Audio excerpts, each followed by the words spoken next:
Okay. Heard after a while. I want to please call the Physical Service Committee to order. Councilor Enright. Here. Councilor Walker. Here. Councilor Barlow.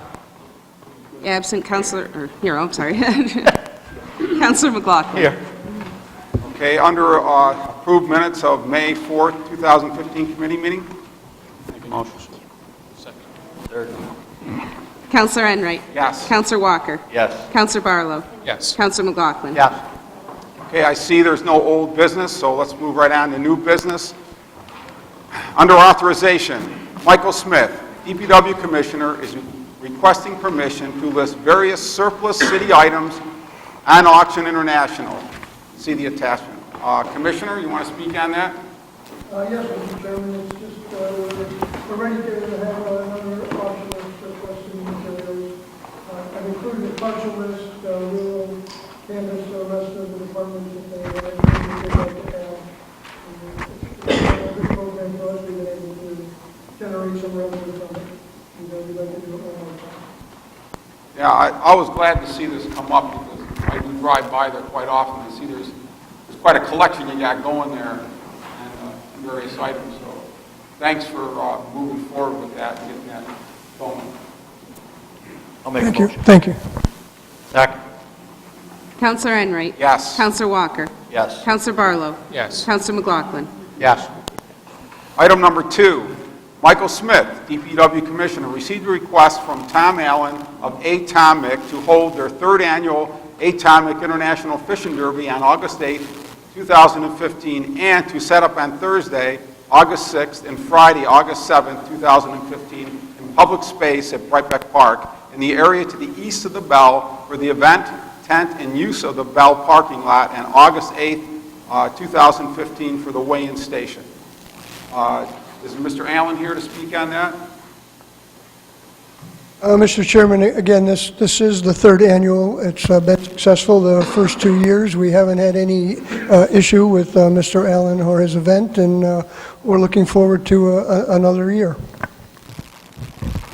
I was glad to see this come up because I've noticed this has been a big success. Is anyone here, any of the councilors want to speak on this? Any comments? No comments? Great. Second.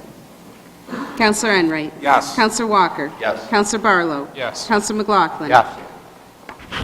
Item number 3, Michael Smith, DPW Commissioner, received a request from Jake Mulcahy, chairperson of Oswego Paddle Fest, for use of the Yacht Club Pier and the eastmost boat launch at Wright's Landing for the staging and production of the third annual Rock the Locks Paddle Fest community fundraising event, scheduled for Saturday, July 11th, 2015, from 11 a.m. till 5 p.m. for setup and takedown for event. Commissioner?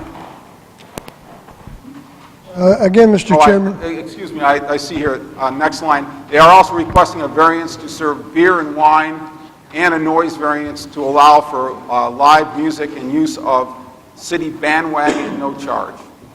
Go ahead, Commissioner. Yes, again, this is, I believe, the third annual Paddle Fest, and it was quite successful last year, and they are moving some of the events to they want to move some of the events to the pier at the International Marina, and they have been in some discussion with the Yacht Club already, and we're looking forward to another great event. Thank you, Commissioner. I was thrilled to see this coming into the city, and much more exposure. I feel we have to have the chief.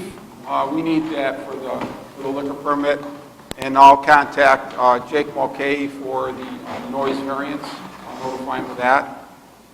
Is there any comments on this? Second.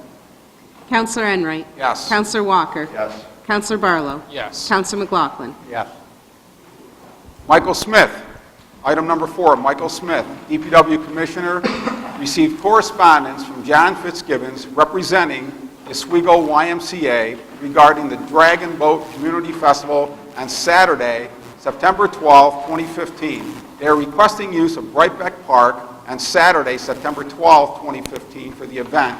Use of Brightbeck Park for access to practice during the week for the transient dock at the northwest end of Wright's Landing. Use of the dry boat lift at the International Marina to launch and remove dragon boats. Use of McRobey Ballroom during the week of Saturday, September 7, 2015, in case of inclement weather, and use of the city bandwagon September 11th and 12th for this event. Commissioner. Yes, Mr. Chairman, the Dragon Boat Festival has been a rousing success. We have a defending champion here in the city of Oswego. The Minor Hockey Association defeated international competition last year, and I'm sure are looking forward to defending their title. Thank you, Commissioner. Is there anybody here to speak in that from the Y? Just want to step forward?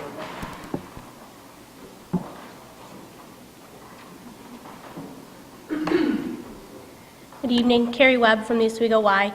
The only other thing that we were wondering was, I don't know if it was left out, was also on the 11th, was the use of the pavilion and Brightbeck area for the Heroes Challenge, which will be a larger event than what we have typically done in the past for our kickoff, because it's also going to be landing on September 11th. So we would like to make it more of a community event in the recognition of 9/11 also. Okay, so you want to back that up to September 11th for the use? Yes, please. Okay. Is there any questions here from the councilors? You wanted to use the pavilion too at Brightbeck Park? Yes, please. Is that available? I can't answer, we'll have to check, but if it's available, certainly. Okay. Yep. Thank you. Thank you. Commissioner, you want to check on those dates, we'll have to make the adjustments on the resolution. I will. And I just want to thank John and the YMCA for organizing this. This is a great event. If anybody hasn't been down there for that Dragon Boat event, it's just it's really turning into being quite a success and keeps growing every year, especially some of the costumes and the gear that the people are using. So, Make a motion. Second.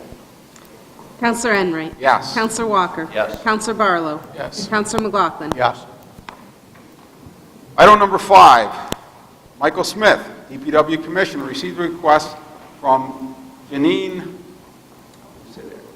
Roque, who is a family advocate at the Oswego Head Start located at Fort Ontario, to close the road behind their building, between our building and the playground, from 9 a.m. until 3 p.m. on Tuesday, June 2nd, 2015, for a center picnic. Anybody here speaking that? This is their annual picnic, their end of the year get together, and we have traditionally closed that little road in the fort to help protect the kids. And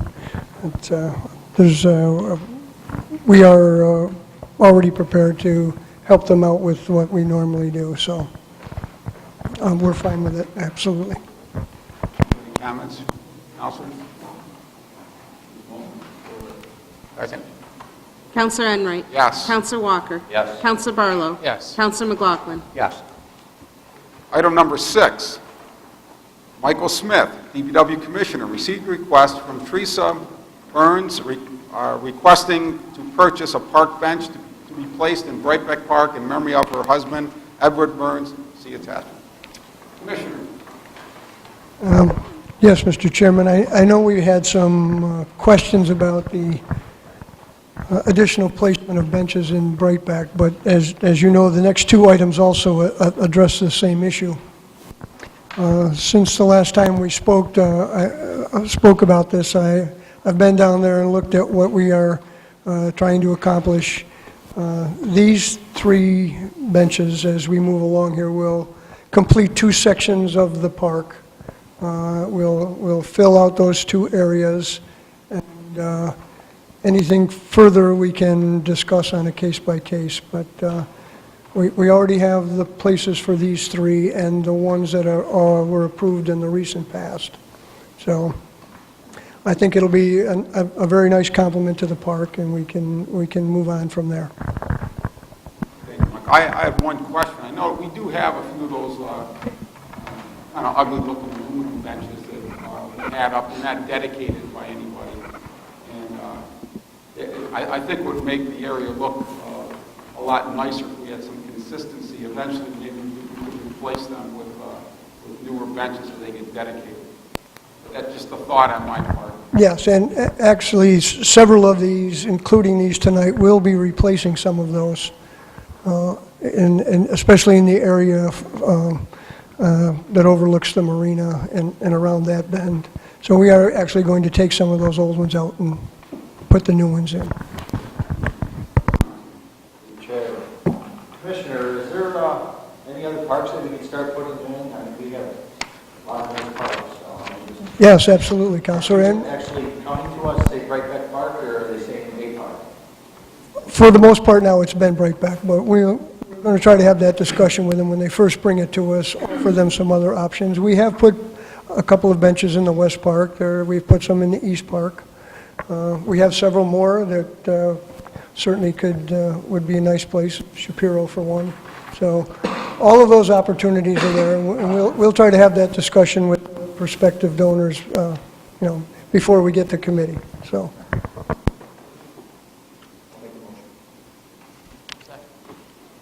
Counselor Enright? Yes. Counselor Walker? Yes. Counselor Barlow? Yes. Counselor McLaughlin? Yes. Item 7, Michael Smith, DPW Commissioner, received a request from Linda Stark requesting to purchase a park bench to be placed in Brightback Park in memory of her husband. And we have, again, Mike, we have a couple more of these. We have 8 and 9 are all for a request of these benches. Can we just include them all here? Just up to Yeah, well, just up to 8. you can read them both at the same time and then vote on one after another in succession. Thank you. All right, number 8, Michael Smith, DPW Commissioner, received a request from Art McManus requesting to purchase a park bench to be placed in Brightback Park in memory of his parents, George and Leona McManus, and his brother and sister-in-law, Robert and Mary McManus. Commissioner, I think this is... Yes, this is part and parcel of the completion of those two areas that we mentioned earlier. Make a motion. Counselor Enright? Yes. Counselor Walker? Yes. Counselor Barlow? Yes. Counselor McLaughlin? Yes. Item number 9, Michael Smith, DPW Commissioner, received a request from Bill Carhart, CEO of the Oswego County Federal Credit Union, to use East Park for their annual Movies in the Park series for the summer of 2015. Commissioner? Yes, Mr. Chairman, another highly successful event. This might even be the third or the fourth year. It's at least the third year. And they've asked for a date in June, July, and August to have these. I think they were on Wednesday nights. I suspect it'll be the same night of the week. And we're more than happy to have them. I think it's a great thing. Is anyone else here to speak on this? From the bank? Any questions? Just a comment. If folks haven't had a chance to go down and participate in that with their families, it's an absolute blast for the kids, and it's a great thing for the Counselor Enright? Yes. Counselor Walker? Yes. Counselor Barlow? Yes. Counselor McLaughlin? Yes. Item number 10, Michael Smith, DPW Commissioner, received a request from Allison Anderson, advisor to the Oswego High School Sailing Club, for permission to keep up to 3 of the high school-owned sailing club boats in the dry deck storage area at the International Marina at no charge, as the club has no funding from the school district. Commissioner. Yes, Mr. Chairman, this is also an in-kind service with the school district. We have interaction over many athletic facilities and different things, and they used our dry storage last year, and they're just asking for use of it again. We also hope that eventually they'll become one of our boat slip renters for the season as they become full-fledged sailors. So it's in our best interest also. Motion. Counselor Enright? Yes. Counselor Walker? Yes. Counselor Barlow? Yes. Counselor McLaughlin? Yes. Item 11, Amy Birdsall, Planning and Zoning Director, is requesting approval to accept the donation from Pathfinder Bank to donate services of Create Studios, LLC, a local marketing and graphic design consultant, for a project to redesign many of the applications, checklists, and fee schedules related to the development process maps, and develop common questions and answers related to the approval process. The purpose of the project is to make the development process easier, more consistent, and more consumer-friendly. I see Ms. Birdsall comment on that. Yes, I know that we've gone through a lot of changes here at City Hall over the last 18 months, and one of the things that we've all recognized is the need for the process to be more efficient and to be more customer-friendly and easier for everyone to understand. So what we're going to engage Create Solutions in is a partnership in helping us to create checklists and updated applications, and our fee schedules and all the communications that we put out related to the development process so that they're consistent and well-branded, and also are comprehensive and current with the information that we're requesting of applicants. So I'll be leading the process, but working with Sue Derry and the Codes Division as well to approve anything from their side of the ledger. And then Chris Jones from Create Solutions is here tonight as well to answer any questions you might have. Questions? Comments? Is this all a donation rate from Pathfinder? It is, yes, 100%? 100%.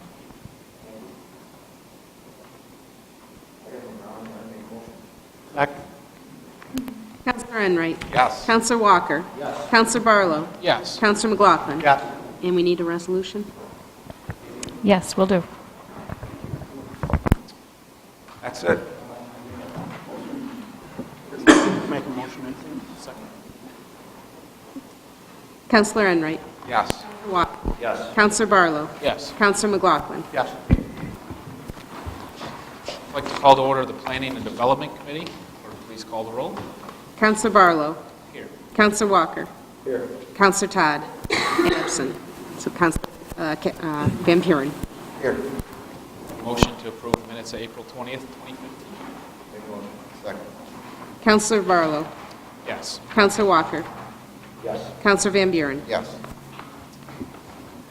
Under old business, item number 1, under discussion, Barb Sugar, City Clerk, received a request from Elizabeth and Robert McGrath, owner of Spencer's Alley Tavern, located at 124 West 2nd Street, for a variance or permit to operate outside of the decibel limits set forth in the noise ordinance. They have live music at their establishment Thursday through Sunday from May 29th through September 12th, 2015. Mr. McGrath. Good evening. Yes, I am here to reapply for this. I've made quite a few changes on our band list. Thursday night start on June 25th. They go from 6 o'clock to 10 o'clock. Our Sunday start, July 4th weekend. They go from, 4 to 8. And on Friday and Saturday nights go from 6 to 1:30.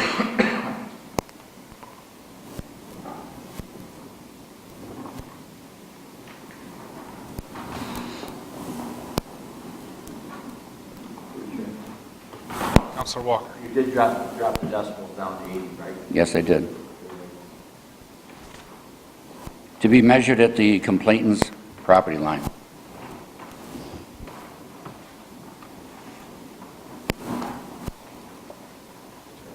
Counselor Enright. Robert, I want to say thank you for doing what we asked. You know, I think we were looking for a compromise.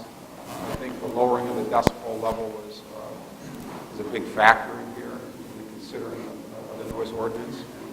I appreciate the time you put into it. Not a problem. Members of the audience?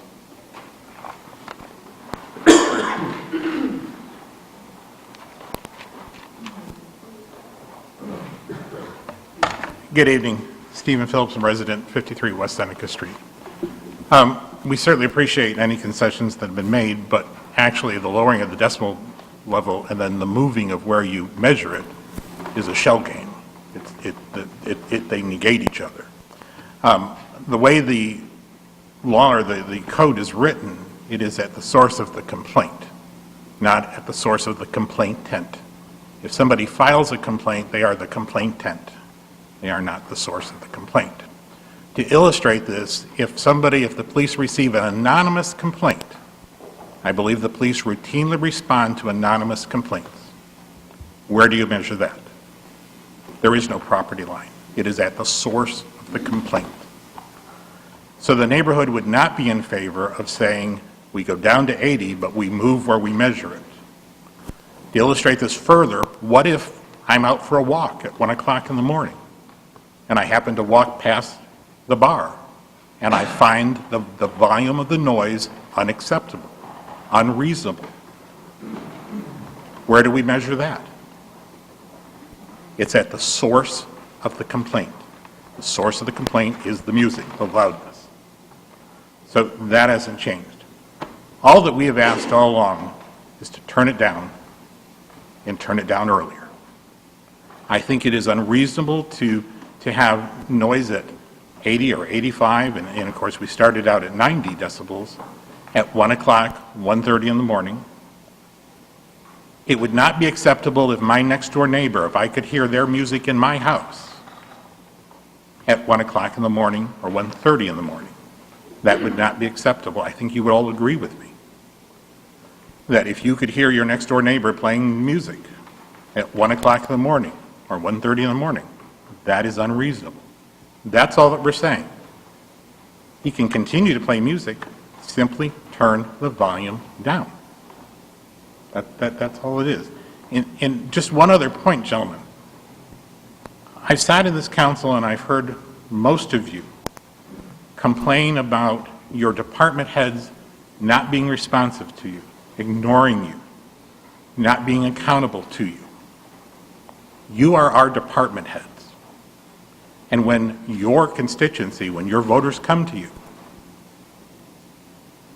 and you don't take in their consideration, it's the same scenario. It's just like when one of your department heads ignores your requests for accountability. I don't think it's unreasonable to say, turn it down and turn it down earlier. And again, if we turn it down, but now we're going to change where we measure, that isn't what the code says. Now, I know there's case law to support Mr. McGrath's position, and there's case law to support our position. But as I'm reading the code, and again, just ask yourself, if there's an anonymous complaint, where do we measure that? If I'm walking my dog down West 2nd Street and I find the noise unacceptable and I call the police and complain, do we measure it where I'm standing in front of his bar? We don't need to play games, we just need to be reasonable. So if there's one anonymous complaint or 20 anonymous complaints, where do we measure that? If we still measure it at the source of the complaint, that's one thing. If we're now measuring it at my front door, or if it's coming in my bedroom window and you're measuring it at my bedroom window, and again, how about an anonymous one? How about somebody who is afraid of reprisal by stating who they are? You know, I won't even tell you what woman said to me tonight about, well, I won't even say that. But anyway, there's our question, I guess. How do we measure this? We would not agree that we measure it at the line of whoever is complaining. Because again, if there's an anonymous complaint, now we've got a shell game. Now we're turning it down, but we're going to measure it from a much further distance. Doesn't work that way. Can't have it both ways. Thank you. Chief, be careful. Was there any complaints this past weekend from Mr. McGrath? I mean, if someone wants to complain, we'll call them, and they'll go down and rectify the problem, and if Mr. McGrath has a problem with it, then he can shut him down. I mean, we just got to call him, have a complaint about it. Mr. McGrath will work with anybody, he's trying to right now. But where are we going, as the variance is proposed, and he included in his variance, is that the resident that is complaining. That's not how the law is written, that's not how the code is written. We'll go to city attorney and then back to Robert. Okay, maybe just to clarify here. Where's this? So I can get louder? Try not to get too loud. Okay, so just to clarify, you asked last week, or somebody asked the Assistant City Attorney Tom Reynolds to do a little work on this, and he did, which he passed on to me, so let me pass it on to you. There are actually 3 sections in the code that deal with noise. The one that deals with decibels, which is 165.5, which sets maximum permissible noise levels by decibel amounts, is based upon levels by the receiving property. All right, and those aren't 80, they are different for different times of day and whether it's residential or commercial. But they vary from 50 to 65, but it is at the receiving property line. All right, there are 2 other sections in the charter, or in the code, excuse me, that deal with this. One is 165.3, and that's just a general prohibition to making unreasonable noise, in quotes. All right, which disturbs the comfort or repose of others within the limits of the city. This could apply to somebody walking down the street or sitting in the park or something like that. And then there's 165-4A1 that prohibits the production of sound in a manner that disturbs the peace and quiet across a real property boundary line. All right, that gets measured from the boundary line nearest to the source of the complaint. So those are the sections of the code, and that's, maybe there is some inconsistency there, but that's what it says now, and that's where the measurements are made pursuant to the code that we have. Now, which one of these apply to Robert's request? Which one would we apply to his bar and where it was measured at? Well, I'm talking about if there is a complaint and we had to prosecute that complaint, for example.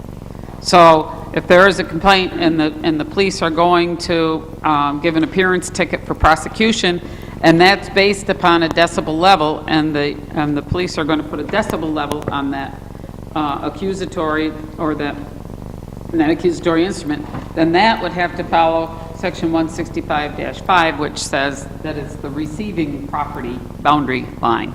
Which means it would be from the source of the complaint or from the source of the music? The property that is receiving the noise, that is arguing about, that is complaining about the noise, where it's not the property that's emitting the noise, the property that's receiving the noise. And that level for the receiving property, is there a decibel level on that? Yes, and that's the one that varies depending on, I can read them to you if you'd like, depending on the time of day and whether it is residential or business. So if it's 7 a.m. to 9 p.m. and it's in a residential, it's 65, 9:55. 9 p.m. to 7 a.m. in a residential is 50.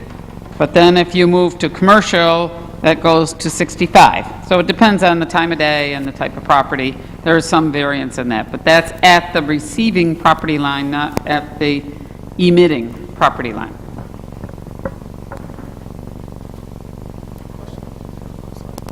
Robert, is that your thought then?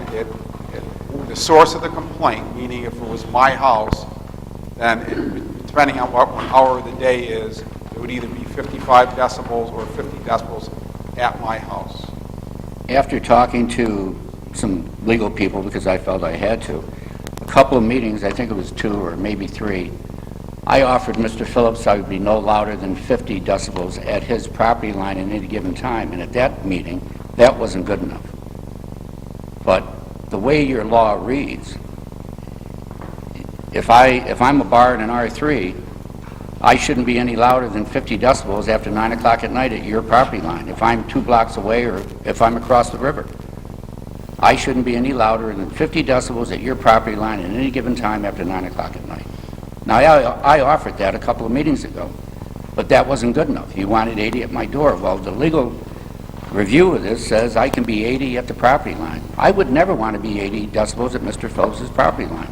But you've already given out 3 other variances, and you gave one to a bar in an R3 that he can be 80 up till midnight at his neighbor's property line. I'm just asking to be treated the same. I have music coming in this weekend. If we don't decide on this tonight, you won't see me here again. We'll take this into the court system if we have to. But I've tried to work with this council to get what you guys want. And I think tonight I put together a good package. But if I ever walk home and hear in the middle of the park 80 decibels, I'm marching right back down and telling the band to get off the stage. That's all I have to say about it. So your understanding, I just want to make sure that I understand, you understand that according to the Councilor, law, I understand this law. it's 50 decibels at the property of the complainant. Yes, but I'm asking for 80 tonight because that's what you've granted everyone else. You're asking for 80 decibels at his That's property line? That's what you've granted everyone else. I'm just asking to be treated the same. I don't believe that's what you granted. Well, I guess you got to ask the lawyer because you gave him 3 of these variances out at 80 decibels, and if you go by this, it's 80 decibels at the receiving property. I mean, you voted on them, I didn't.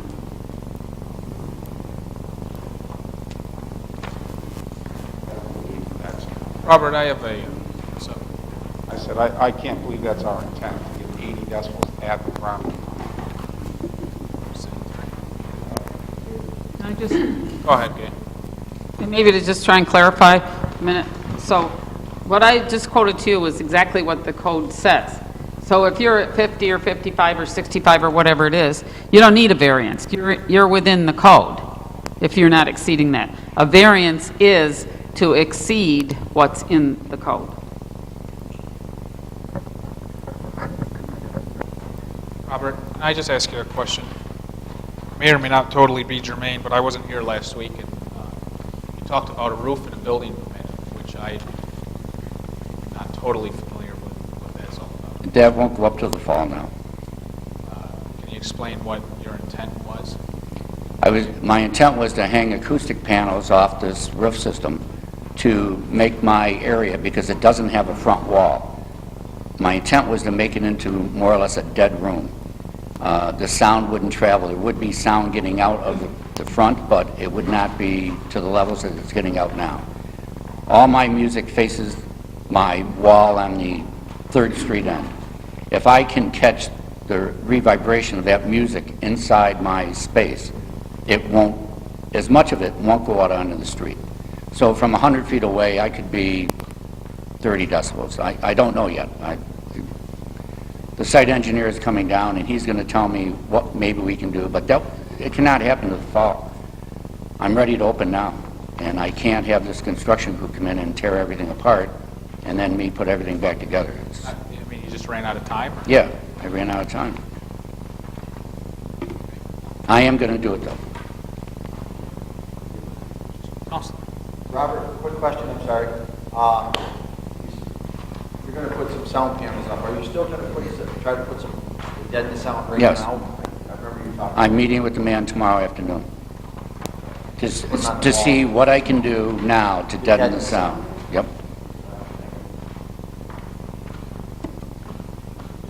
Councilor.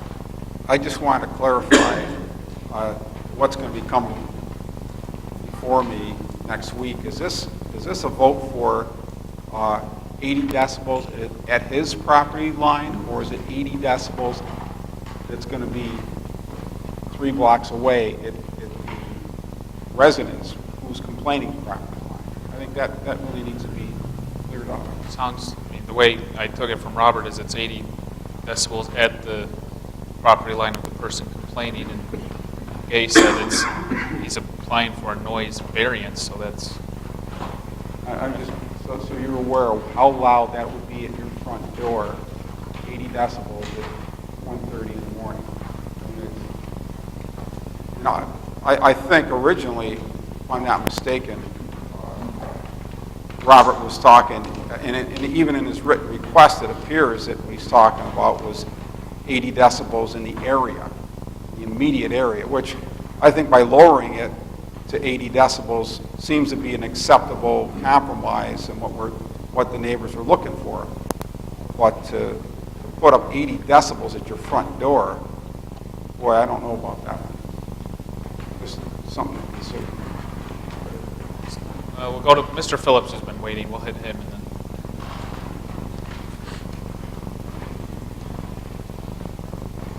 I guess I would like a clarification from our attorney, and maybe the chief of police could speak to this.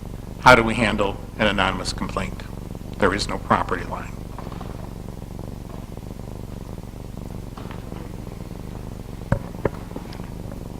If there is no property line to measure the decibels from, then the anonymous complaint would have to be measured pursuant to section, I believe, section 165-3 or 165-4, unless the police chief has some other proposal. 165-3 says that it's unlawful to make a quote-unquote unreasonable noise that disturbs the comfort or repose of others within the limits of the city.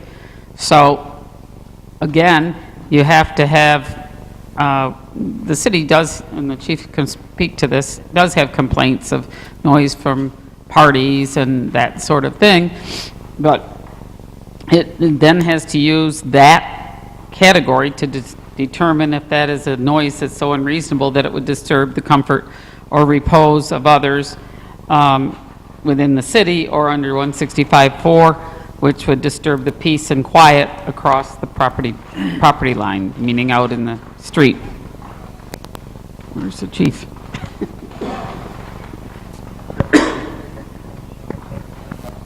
And I guess my other point is, I believe that the other variances that Mr. McGrath was referring to that you folks approved all ended at midnight.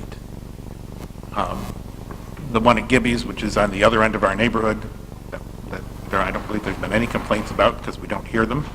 I believe theirs ended at midnight. So the other problem that we have is this excessive noise going on until 1:30 in the morning.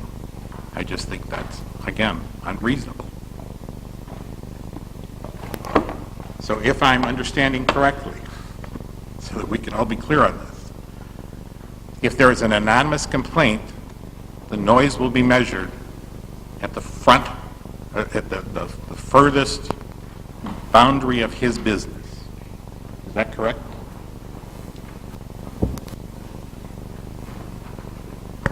If, maybe the police chief ought to answer this one. I'm not the person measuring that noise. I guess to put this into perspective, out of all the complaints that we've ever had, we have never had to use the decimeter. We've typically gone to the person who's creating the noise and then asked them to turn it down with a variance. The only time that we've actually enforced something is if they didn't have a variance, and then it's obvious that it was a violation. So if we had to actually split hairs to determine whether or not there was a violation, then we would measure it. If it was an anonymous complaint, we would measure it to get an accurate reading of what it is from outside in public space. And then we would probably cite, if we actually had to, under the generic unreasonable noise section. Okay. Thank you. That makes sense to me. Counselor. I'd like to make a motion. Second.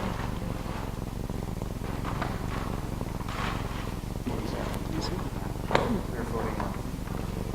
Yes, it is. Clerk, call the roll. Counselor Barlow. Yes. Counselor Walker. Yes. Counselor Van Buren. Yes. I have a motion to adjourn. Motion? Second. Counselor Barlow? Yes. Counselor Walker? Yes. Counselor Van Buren? Yes.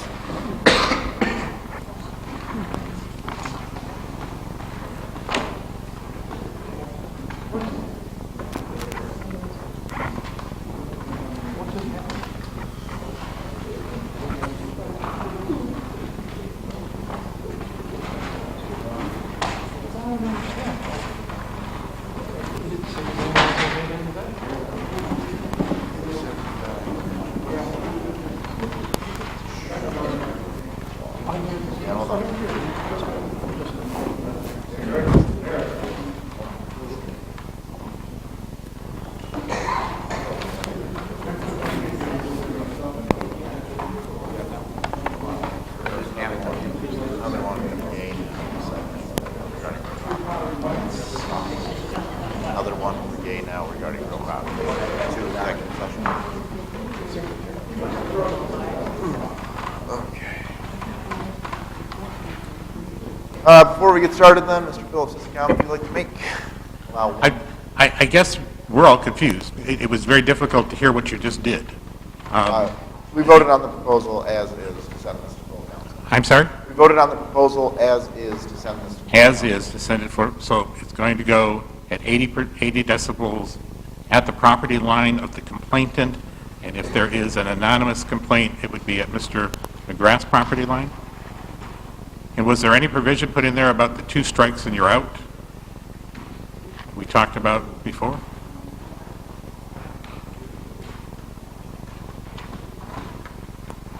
I will read off the letter that was submitted by Mr. and Mrs. McGrath regarding this. This is the letter that put this on the agenda. Normally how it goes to Councilor Todd with what he is requesting. I will skip through the generic stuff. At this time, we are requesting a variance to the noise ordinance, section 165-7 of the City Code from May 29th, 2015 through September 12th, 2015. We will have live music Thursdays from 6 p.m. until 10 p.m., Fridays and Saturdays from 6 p.m. until 1:30 a.m., and Sundays from 4 p.m. until 8 p.m. Music acts will vary from acoustic to amplified, single to 8-piece bands. The variance being requested is not to exceed 80 decibels. We have purchased a decibel meter and will take readings in the area during performance as not to exceed the decibel limit. If a complaint is received, our security personnel will go to the complainant's house and take a decibel reading and report back to law enforcement. What I understand in this letter, he is saying that he will not exceed 80 decibels on his premises. If there's a complaint, he will go to that area to make sure that it's not exceeding the decibel limit that is already stated in the code, which was the lower 60, 55 areas that he was stating, that Gay read earlier. So from his letter, that is what I'm taking. They have purchased a decibel meter and will take readings in the area during performances as not to exceed the decibel level. So he is proposing that he will stay within 80 in his premise. All right. If there's a complaint, they will take the reading from the complainant's house. And if it's an anonymous complaint, And if it is an anonymous complaint, it'll fall under 165-.3, which will follow that limit, and the chief explained how enforcement will operate under it. all right. And the only other comment would be that there were probably 4 more people over here that wanted to say something, and they weren't given the opportunity because you folks didn't ask if there were any more public comments. So we just feel a bit disenfranchised with that. Counselor, being your committee, I'll ask if you want to reopen it before I call administrative services to order.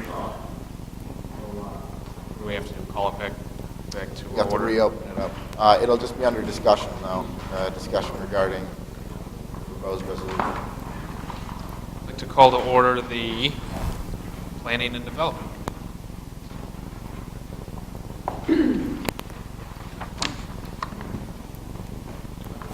Run for office, okay?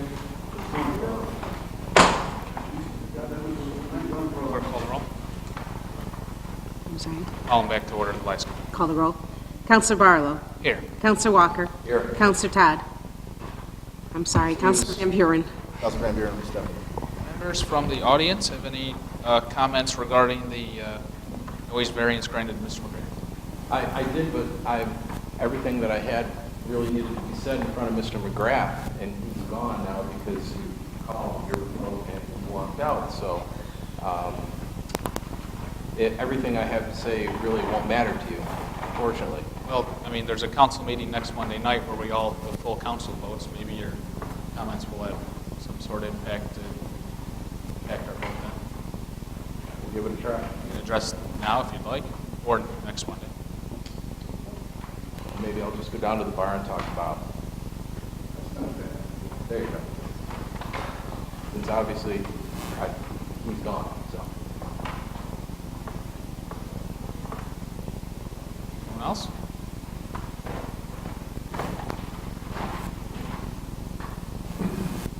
Motion to adjourn? Second. Counselor Barlow. Yes. Counselor Walker. Yes. Counselor Van Buren. Yes.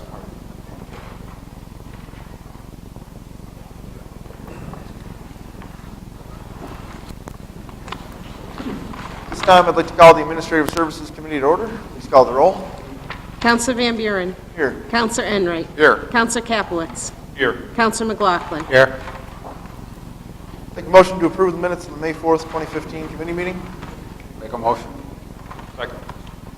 Counselor Van Buren. Yes. Counselor Enright. Yes. Counselor Capelitz. Yes. Counselor McLaughlin. Yes. Is there any old business to come before this committee? Seeing none. Item number 1 under new business, authorization. Barbara Sugar, City Clerk, is requesting the support of the Common Council for the passage of New York State legislation to allow the City of Oswego to extend the additional 1% sales and compensating use tax for the period of December 1st, 2015 and ending November 30th, 2017. Here, is there any questions or comments?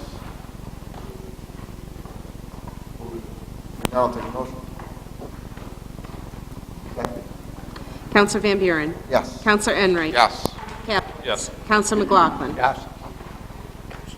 Moving on to item number 2, Michael Smith, DPW Commissioner, requests that Michael Riley, purchasing agent, be authorized to seek bids to scrap 40 or more junk vehicles currently stockpiled at the DPW property on Mitchell Street. Commissioner. Yes, Mr. Chairman, this is in addition to the Auctions International that we spoke about earlier. These cars, these junk vehicles can't really be sold in single lots, and they're just, some of them have been used for practice by the fire department and a few other things.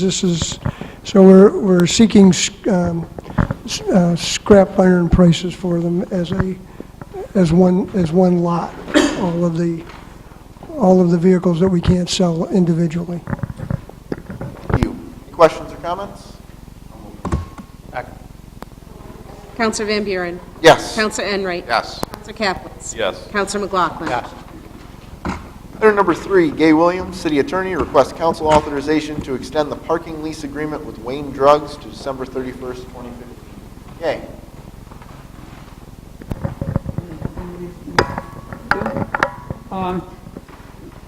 The previous lease agreement went until April 1st. I had inquired as to the council and the president of the council whether they intended to extend that beyond that date. Wayne's had requested that it be extended till the end of this year on the same terms, and I understand that the council is agreeable with that, so this is just to formalize it, to have a resolution so that actually the lease is all prepared so the mayor can sign the lease. Thank you. Councilor Todd isn't here to speak to this, but we did this last year, as Gay stated.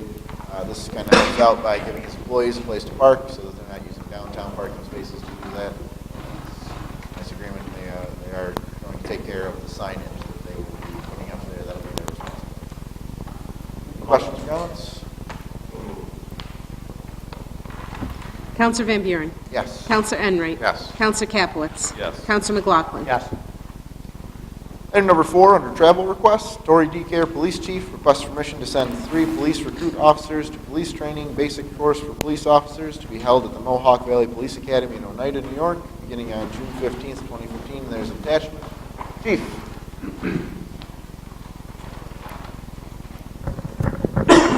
Thank you, Chairman. This is the basic course for police. It runs about 24 to 26 weeks. It's for the basic police certification and is a prerequisite for our field training program once they get back into police academy. Thank you, Chief. Any questions or comments? Counselor Van Buren? Yes. Counselor Enright? Yes. Counselor Capelitz? Yes. Counselor McLaughlin? Yes. Item number 5, under travel requests, Susan Deary, City Assessor, requests approval for travel and to attend 3 courses, Statistics, Modeling, and Finance, to be held June 8th and 9th, 2015. USPAP update to be held June 10th, 2015, and Market Analysis to be held June 24th, 2015, at the Professional Care Center Incorporated at 6443 Ridings Road in Syracuse, New York. The City Assessor, Ms. Deary, is required by State of New York to attend these additional classes for recertification. Yes, I'm required to take 28 continuing education hours each year to keep my certification as assessor. This will require or satisfy that requirement, and I believe the state is reimbursing us at 98% this year. Thank you. Questions or comments? Counselor Van Buren? Yes. Counselor Enright? Yes. Counselor Capelitz? Yes. Counselor McLaughlin? Yes. Item number 6, under discussion, Jeffrey McRoby, Fire Chief, is requesting discussion on the Oswego Fire Department budgeted overtime. There's your attachment. Chief.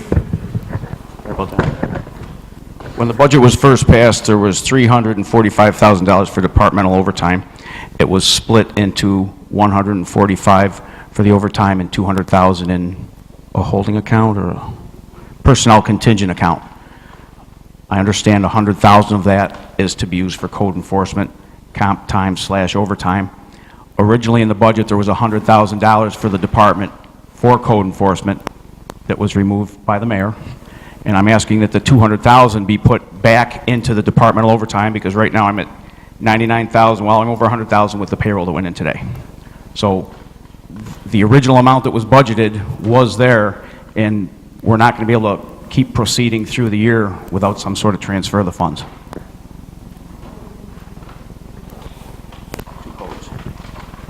Of the 200, 100 has been split to codes, and we've talked about this before. I don't know how we're going to make it through the year anyway without the entire 200,000. So far, year-to-date, codes has used 20,879 for off-duty codes work. If we don't come to some sort of agreement or move some money, we're going to have some sort of changes made this year. Questions or comments? Councilor Walker. I thought the code enforcement wasn't going to cost us any extra money. Why is there overtime in codes? You said that at the middle school a year and a half ago. Exactly. And I don't think any of us knew what we were getting into with codes when that was first done. We were going to try to do it all on duty, and I don't think there's many people sitting at that council that haven't called for codes work to be done, and a lot of them in a speedy manner. When they work the schedule that they work, they can't work on codes one day, and when they come back 3 days later. But also, I think you need to be reminded that the code enforcement brought in about $124,000 last year. When we weren't in it, it was $21,000. It brought in more revenue than it ever had by $100,000.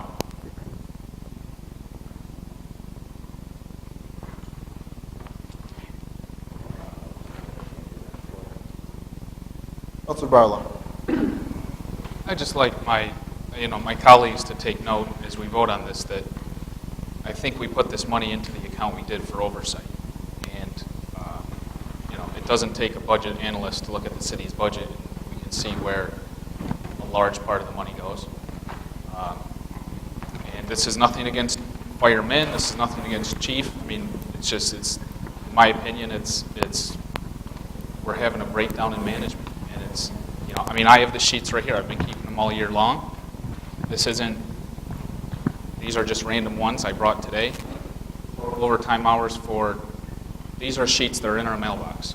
They're in our mailbox every Friday. We get them when we get our packets, or we get them when we come on Monday. This is 1 week, and it gives the breakdown of the fire department's hours. This is for May 4th to May 10th. 348 hours in overtime. That's overtime. Here's codes-related comp times 49 hours, total comp times 94 hours, comp times computed at time and a half. March 9th to March 15th, 126 hours overtime, 358 and a half comp time. So, I mean, this isn't another one, March 30th, 186 hours overtime, 114 hours comp time. And we hear talk that codes brings in revenue and ambulance brings in revenue and everything else, but if everything brings in revenue, why do we constantly need more money? Or we need to shift more money? And it's just, we can never talk about a fiscally stable city, in my opinion, or a fiscally sound budget if we keep letting these numbers be these numbers.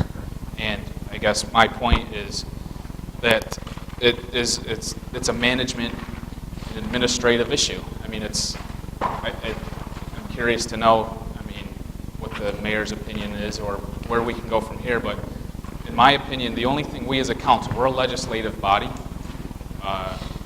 we control the finances. Management and administration comes from not the council. We're legislative. I would just have my colleagues keep in mind that, in my opinion, right now, the only leverage we as a council have to change these numbers, because these numbers hurt short-term and long-term. The only leverage we have, or voice, or influence, is to maybe keep this money in our hands until we have some sort of commitment or any iota of change at all before we write a check. It's just my thoughts. I have to agree with Councilor Barlow on several points. It's one that I've been stressing for a while now, is the separation of the branches of government. I think what we've seen over the past couple of years at least is the legislative body trying to fill a management role. I think we've seen that with community development. We'll see it on another issue here tonight that I think should really be more addressed at the management level than it should be from the council standpoint. I will make one point just about the money that was shifted from the fire department to personnel contingency. It was the total amount of overtime that was budgeted for the fire department. So the regular overtime that they would accrue over a year was also taken.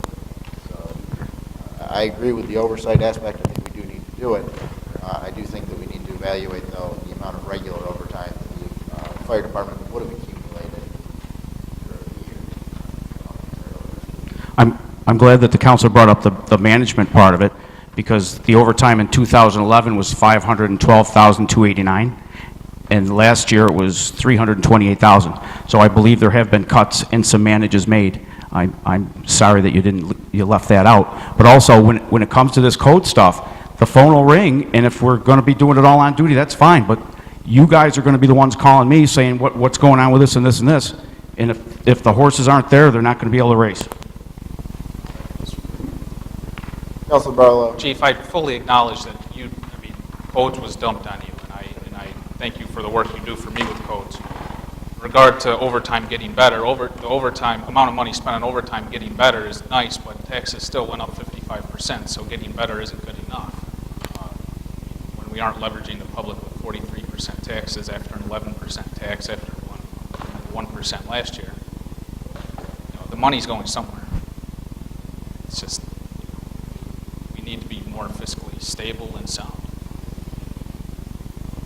Councilor Hunter. I've been working with the chief for how long? At least since the fall. Since the fall last year. And we've really come to many crossroads on there and come to some conclusions. The $500,000 that it spoke about is we had 5 ambulances in service at that time. And we had a minimum manning of 11 people on a shift. So each ambulance is 2 people out on an ambulance. So you can see, do the math. I mean, you could have 5 ambulances out. You got 10 guys that are riding ambulances, and you have 1 person, 2 people back at the fire station to handle the fires in the community. So now we're down to 2 ambulances, a much better ratio. From what I can see, they're making money. The issue comes in here is when we threw code enforcement on the fire department. And when we did that, that's a pretty big task to undertake from an organization that is already doing firefighting, ambulance service, and during the summers, water rescue. So on top of that, we put in a code enforcement department that is primarily a day organization that operates between an 8 to 5 time frame, and an organization that has a 1 day on, 3 day off work schedule, and had to try to manage and put these tasks that we put forth on them guys into that work schedule and do it without incurring any additional overtime. Strictly ludicrous to expect that to happen. You just can't do it. But on the same note, we were saving somewhere around $280,000 by not having a code enforcement department that we had built in. So there's a balancing act there. We've been talking about this in many ways and how we can reduce this. And it's code enforcement on the fire department is like a square peg in a round hole. It doesn't fit. But in order for it, there has to be some changes made, and we're talking about those changes, and we're working on that. But in the meantime, right now, with what they've been handed to do and what we expect them to do, you can't expect them to do that whole extra job without incurring any extra overtime. So if we've done nothing different up to this point, which we haven't from the time, other than there has been a few changes as far as how they're working the codes, which has saved us overtime, you can't expect them to go to the end of this year without requiring more money. That's why we're working on and trying to come up with a solution that could possibly save us $150,000 to $200,000 in overtime and still get the job done. But this requires time, it requires some meeting, and it's a work in progress. So we have to think about what's going to happen in the meantime. And I think that's what we got to look at right now. There's oversight. They are managing that. I have been in there. We have talked about it, how to manage this overtime, what's going on. So I don't think it's fair, really, to say that there hasn't been any oversight or management by the fire department, and in this case, really by the council too, because I have been looking at it, and I'm trying to keep everybody informed on what we're doing. So we got a close eye on it, and we are coming down to some sort of a solution. It's just really a matter of coming to an agreement, I feel, is where we are right now. And I've kept the mayor informed, so he's very much aware of where we're heading with this. I just wanted to make that comment. Chief Jaga.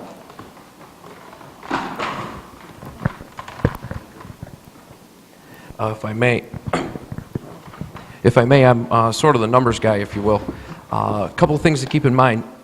Average career fire department overtime runs about 8 to 9% when they don't do codes. So if we do the math, our budget's on the order of a little over $4 million. If it was 9%, that would be what, $380? And we're running at about the 345. Last year we were 328, I believe. So we're substantially under the national average, if you will, and we have codes on top of that. And again, I think it bears reminding that the city saved $285, I believe, $1,000 by dissolving the codes department. That did not come to the fire department. That money did not get shifted over to the fire department to do codes. We were given a total of $100,000 to do codes, and that came out of our original operating overtime that's part of that 8 to 9%. You follow me? I hope everybody understands that. Say again? I don't know, sir. The $285,000 or thereabouts that used to be the codes department did not come to the fire department. And secondly, Mr. Barlow, I don't want to say I take offense to, but I would like to, first of all, extend the invitation to please come and see some of the things that we've instituted as far as savings, as far as management tools that have come into place, reassigning personnel. Personnel that formerly may have been on that 3rd ambulance are now doing codes work, for example, and so on and so forth. I would invite you to come see, again, with Mr. Enright's guidance, at what we've done to reel this in. And again, enough said. Thank you for your time. I appreciate that, but what I'm getting is it sounds like the fire department needs to come out of codes. I mean, Councilor Enright just gave us a litany of other duties they have, and why codes is becoming so expensive, and everything else, and it just seems like codes is becoming more of a burden to the department than anything else, based on what it sounds like. One last comment, I forgot to say, in 2014, we answered over 2,000 code requests.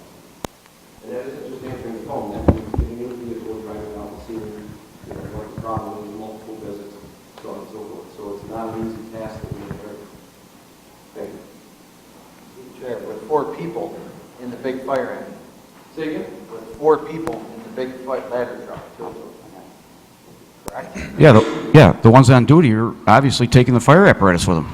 I don't think that should be a codes vehicle. I really don't. We paid over $800,000 for that. I remember it was a grant. We're putting a lot of wear and tear on that vehicle, just drive up and down these, crappy roads. Because they're beating the hell out of it. We're responding to these codes calls, though, Counselor. Just so you know that. If it's the mayor and the council's decision to take us out of code enforcement, take us out of code enforcement. You put us in there, you can take us out of there. We presented to you, I think, in January, 4 or 5 options for code enforcement. The most inexpensive was the $100,000 in overtime. And it went all the way back up to a one-man band that you had before that cost $285,000, and obviously it wasn't working. So we're doing the job, and everybody sitting here knows we're doing the job. We're doing the job well, and I'll stand behind the job they're doing. But by all means, if you want to take us out of it, take us out of it. Take us out tomorrow. But when you call, and we're not able to go on it, and your constituent calls you back, I don't know what you're going to do. Well, I think Councilor Barlow touched on this a little bit earlier when he talked about the management of the department. And what I take from that is not necessarily your management, Chief, but management when we talked about doing this during budget time. We talked about implementing ways in-house involved in the third floor and really restructuring the department so that there was a bulk of work that was not going on your office. You guys were to act as a stopgap, and during the time that we put that in place, we talked about putting in consultant money in lieu of the engineers so that we were having major site plan review projects done by them, by firms that could turn this out much quicker and give kind of a guaranteed turnaround time. Those are the things that we were supposed to see taken out of your hands.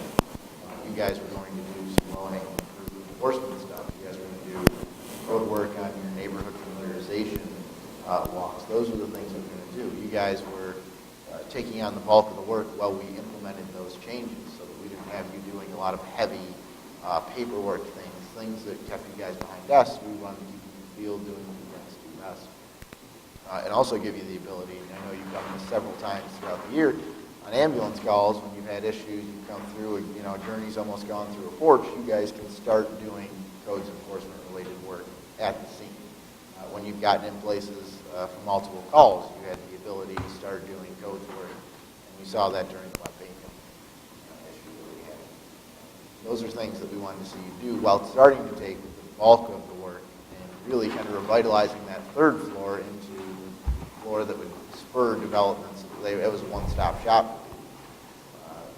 That was what we were looking for. And I know Councilor Kaplowitz and I attended several meetings to facilitate that. We've spoken with yourselves, Chief Dowd when he was here, Sudiri, Ms. Birdsell, now that she's on board, to try and really facilitate those changes, and we still haven't seen those changes come. And that comes from the management side.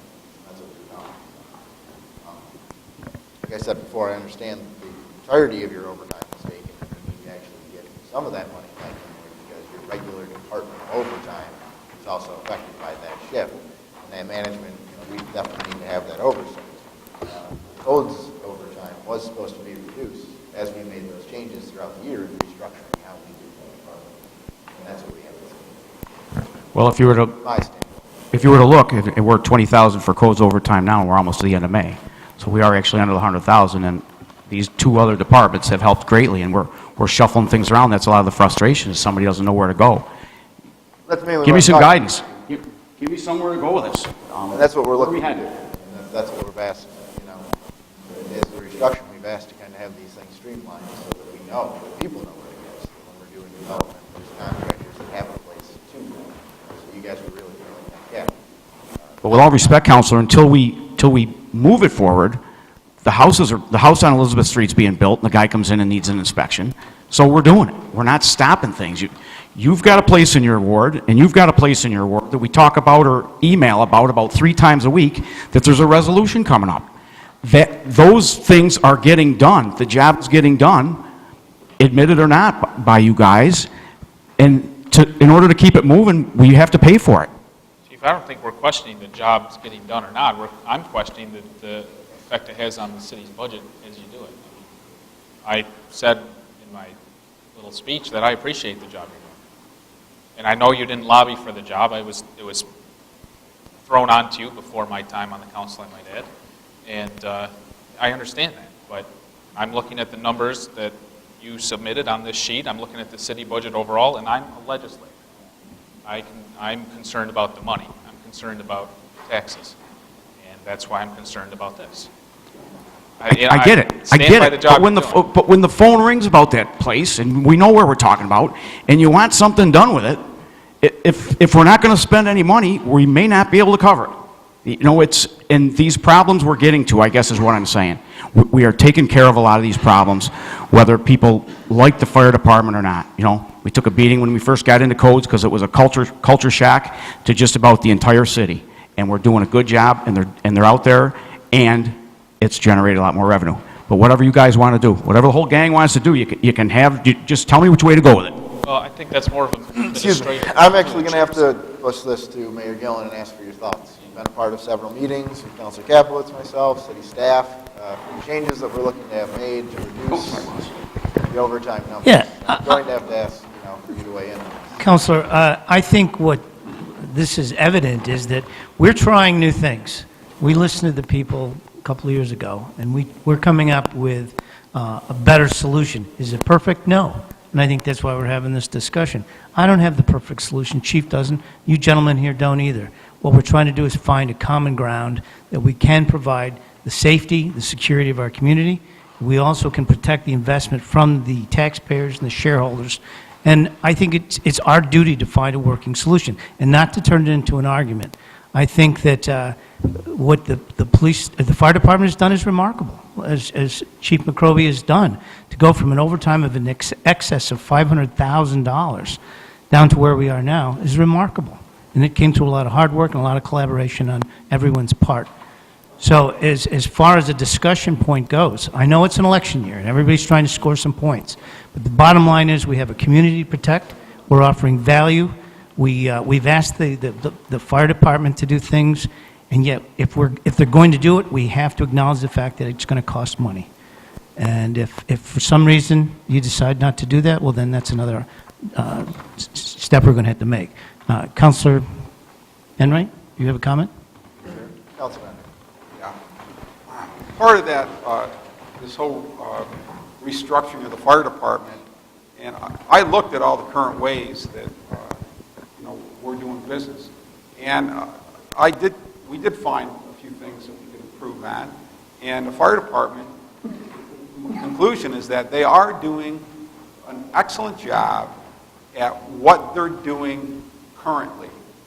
We have problems with the processing of all the forms for our fees getting in, and that's why we need a clerk that could process some of this stuff, which would increase the revenues.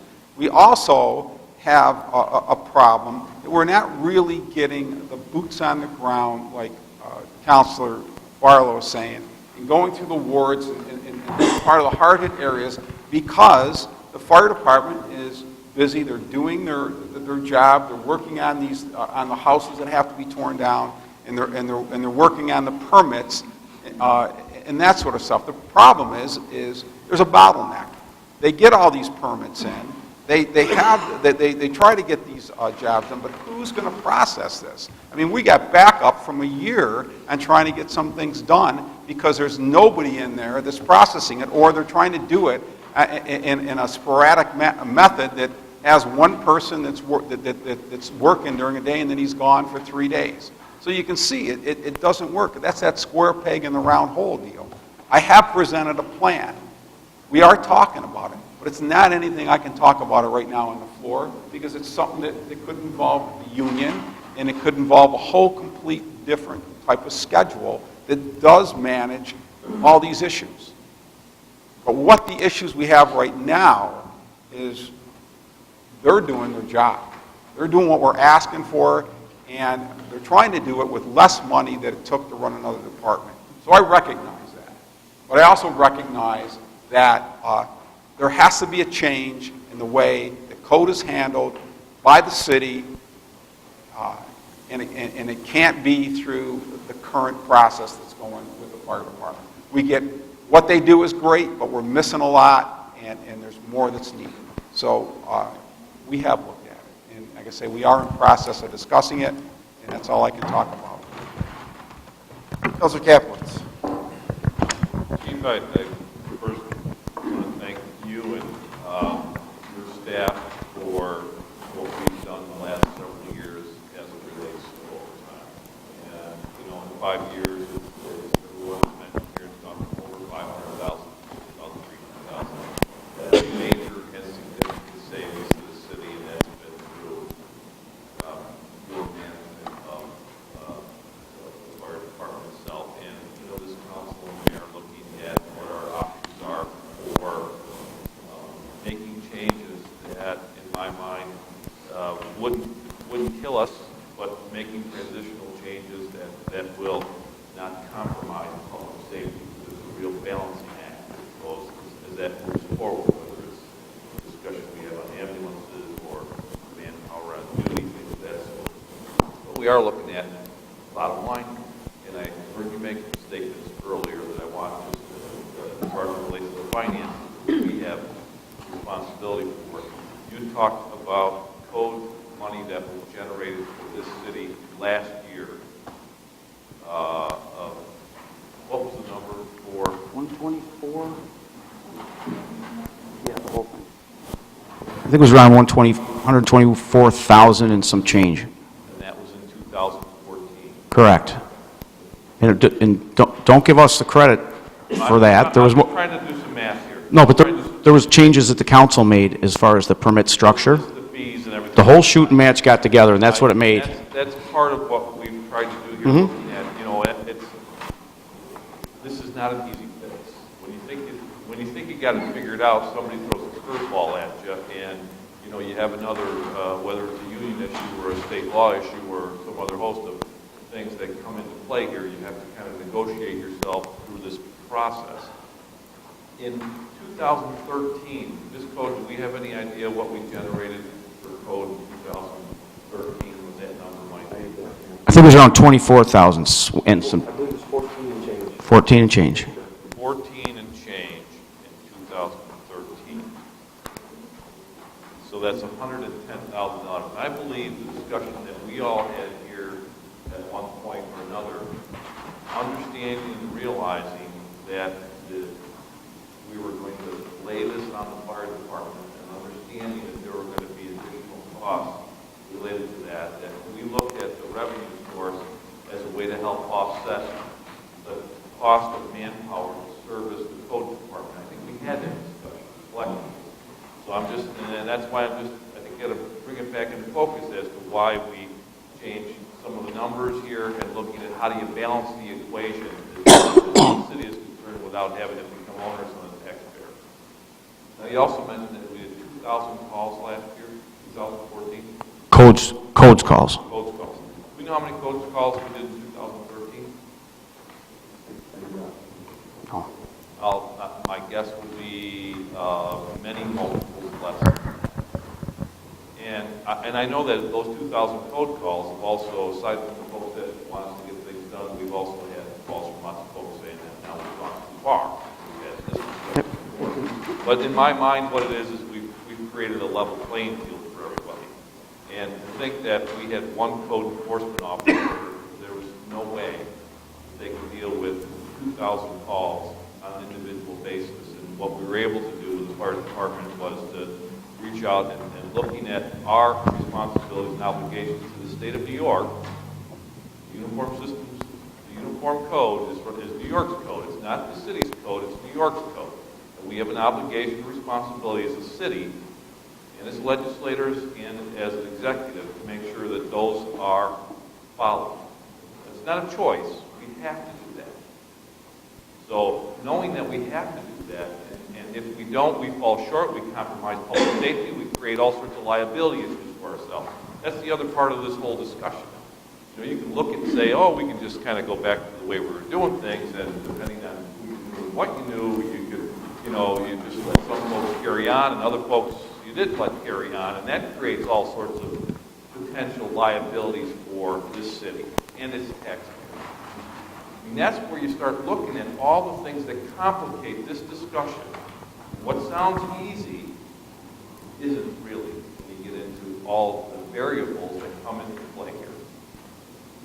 What the chief is asking for, as I do the math here, we've generated more than $100,000 additional dollars because of code work that's being done.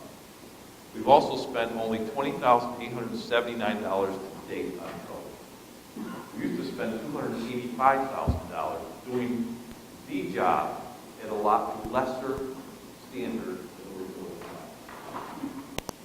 I just want to make sure that we continue to look at how we spend, and certainly I respect what Councilor Barlow is saying, and first and foremost, we need to continually look at the bottom line and ask the hard questions. And God knows we have. Chief, we've had all sorts of interesting discussions over the last several years that have come 360 degrees on some and 180 on others, and we still, you know, we all are on the same team. And that's really what matters. We're on the City of Oswego team. And we're trying to make the right decisions, not spend it frivolously or recklessly, but make responsible decisions that we have to make as legislators. Do not compromise public safety of the people that live here, or create other potential problems, public safety and other issues for our residents. That being said, what are you looking for exactly from this council as far as resources to support the fire department for the next several months? We held that money back. We wanted to be responsible for looking at and providing the check and balance for a system so we can ask these hard questions and have these tough discussions publicly and not privately. What do you have? I think it's on course with the 99,000 before this week, that the 345 is realistic if you do the proportion. Vacations are a little more in the summer, but I've got two guys at the academy that are back July 1st. I'm looking, if I need to come back every couple months, I didn't want it to get halfway through July and all of a sudden we're out and having to come back or do an emergency meeting or whatever. Overall, I'm looking for the original budgeted amount to keep going through the year with the services we have. And I appreciate, Counselor, your comments and the time you've put into that. But I also want to point out that part of our plan that we gave every counselor and the mayor was that between the department heads that are involved in codes now, we thought to do the job right would take 4 full-time codes people.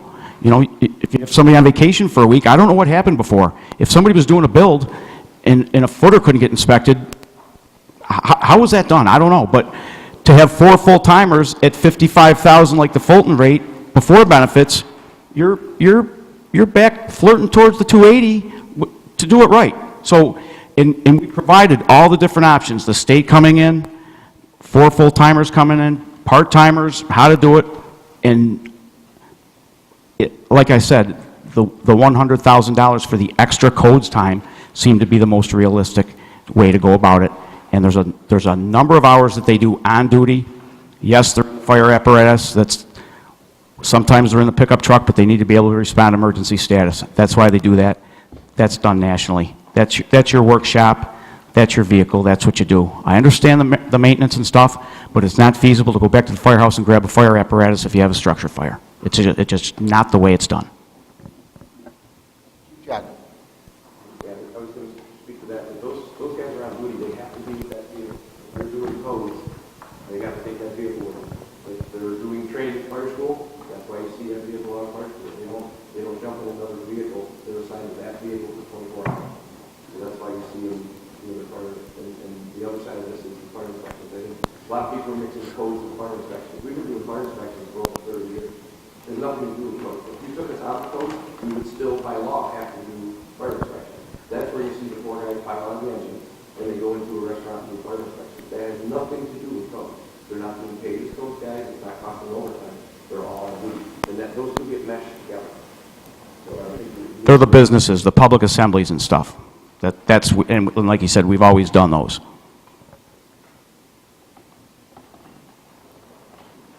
I certainly appreciate a lot of those comments, Chief. And I think one of the things that, I'm kind of speaking to, there's been recommendations made to kind of further you operating under what you budgeted for overtime. I'll bring up one, site plan. You guys can give me a rough estimate on some of the hours that you spend on site plan reviews for some of our larger commercial projects. I believe Holiday Inn Express was around 60 hours at least for some of those.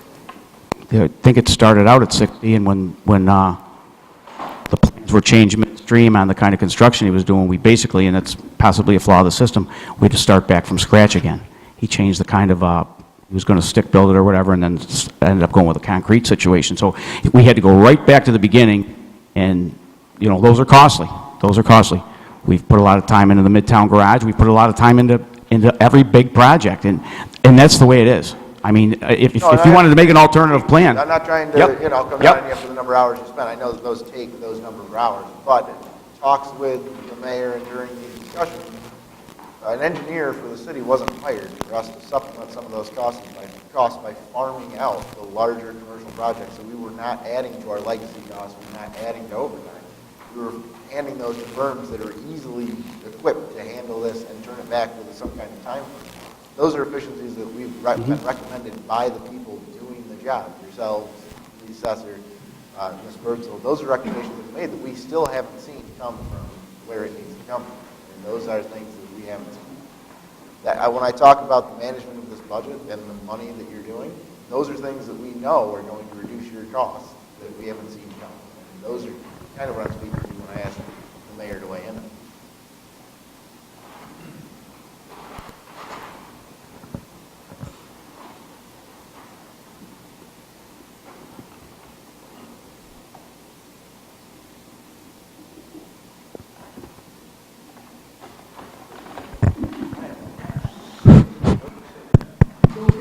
On that note, I guess we will look for a specific dollar amount from the chief.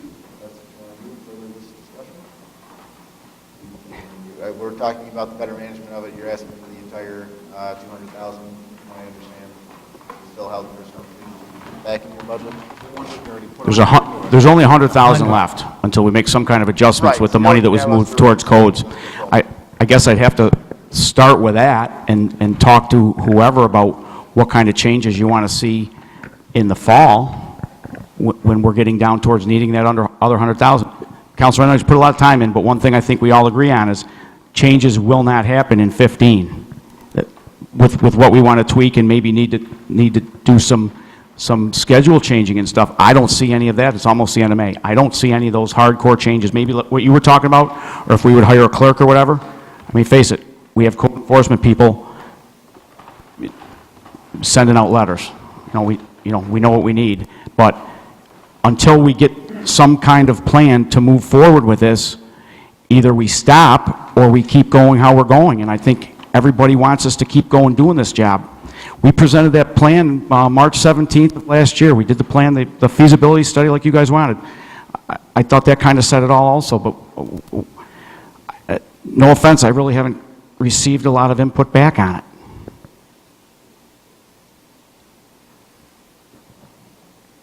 Any other questions or comments? So we're looking at a $100,000 transfer at this point that is budgeted, but we put in personnel contingency and just making it available to use for the open at this point. That's correct.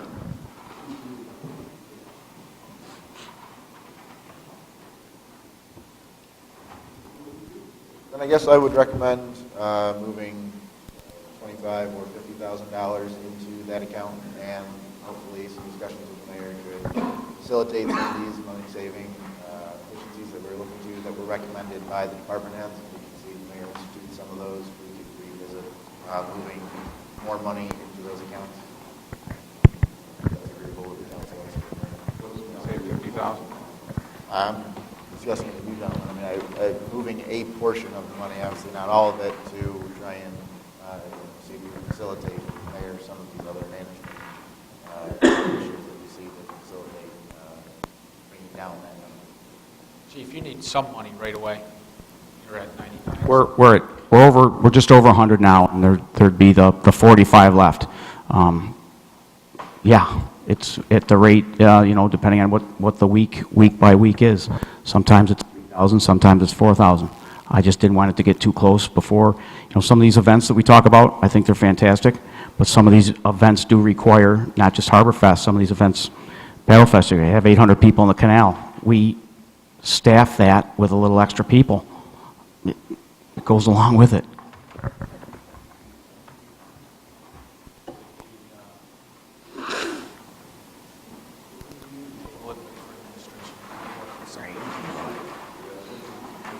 I mean, is it possible to table it and wait for administration to come forth with something? Or do we want to give a little bit now? I think it's through, this working out, they just Give them half, 50,000 now, and then let's talk about what we can do. That sound?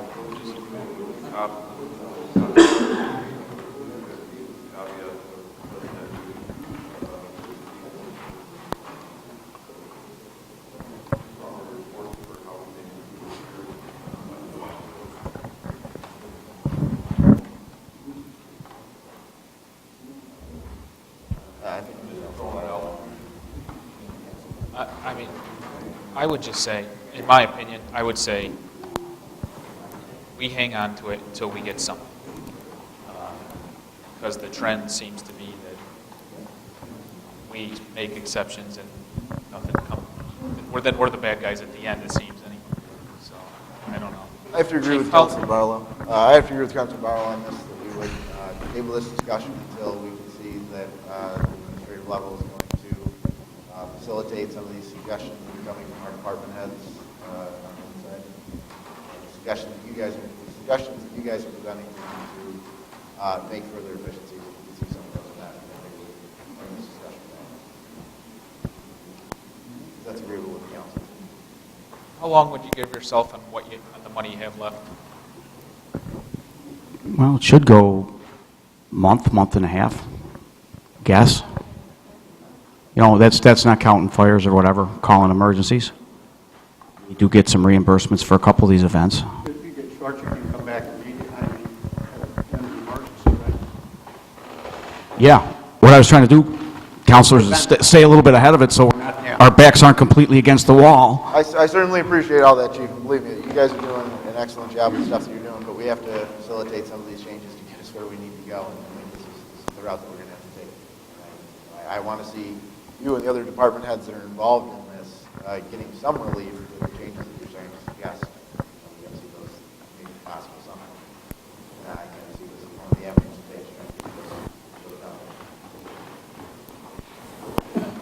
But the council is agreeable with that. Yeah, I mean, it's administrative, it's department heads and the mayor, something has to be, figured out.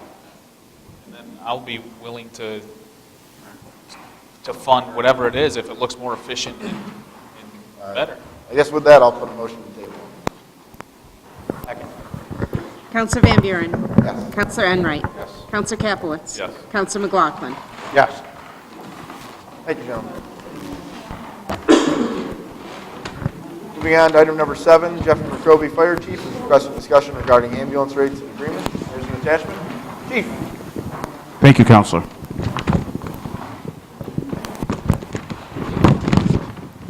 It's been 2 years since we went to the multi-med private ambulance billing, and we thought it was time to sit back down and take a look at some numbers. I appreciate the work that Mrs. Code's done with Assistant Chief Chago on this. What we did is we looked at what it's called Fair Health. And I included that in the packet. It's a consumer group that looks at rates not only in ambulance services, but in hospitals and such. And we kind of realized that after 2 years, and maybe one mistake we did was we didn't build in any cost of living. Yeah, pass those over. We didn't build any cost of living increases in there. So what we want to do now is we feel we're under, and what that chart proves is that we are charging actually under what the Fair Health people, and they're the experts in the field statewide, and it's a governor-appointed panel. We feel that we need to charge what's proposed on there for BLS, ALS 1 and 2, refusals and such, and including mileage. Also in that, there's some agreements between a couple insurance companies that the billing service and/or the city in its day would make, and what it does is it streamlines the process, kind of on a frequent flyer kind of basis. And with the private billing company, we think that we should have the mayor, direct the mayor and discuss eliminating those, because it's a revenue increase also, and it's cited on there. Basically speaks for itself based on the call volume that we did last year, what the increases would mean as far as the ambulance goes, and we're really not charging out of this world compared to people locally and statewide. Thank you, Chief. Any questions or comments?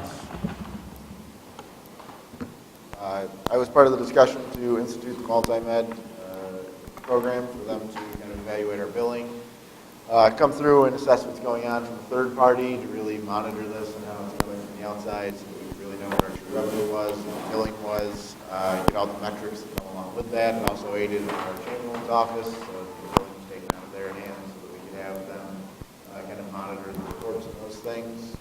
They've given us solid suggestions in the past. We continue to bring what the national trends are and what they do for us as AMR as far as what the influence is. I'd be interested to hear your comments. Councilor Walker. The chair is, I see you're raising the rate, you want to raise the rate.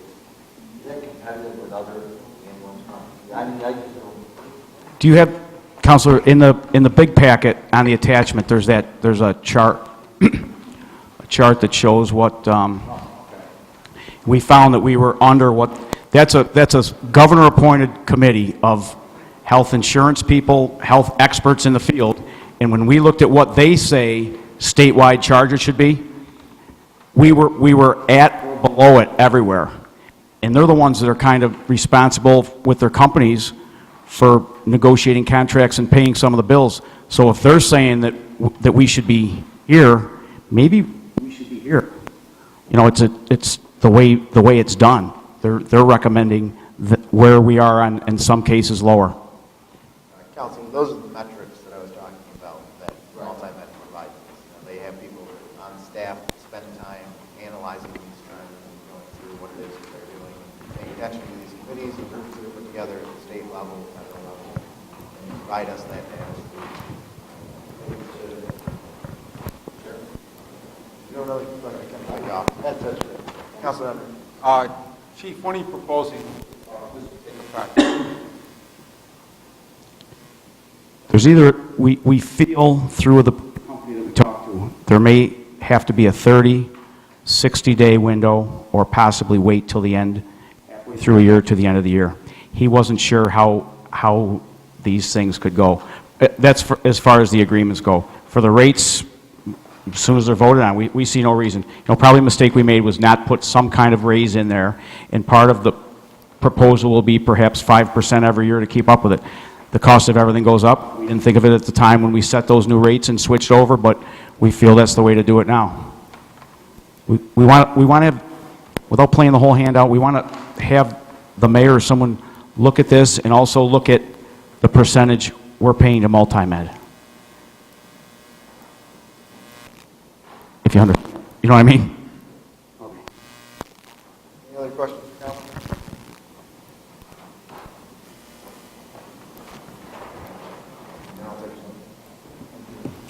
Motion. Yeah. Counselor Van Buren. Yes. Counselor Enright. Yes. Counselor Capelitz. Yes. Counselor McLaughlin. Yes. We need a resolution. We'll get it. Moving on to item number 8, Gary Hallen, wastewater superintendent, requests discussion regarding the continued rental of the generator at the east side. Gary.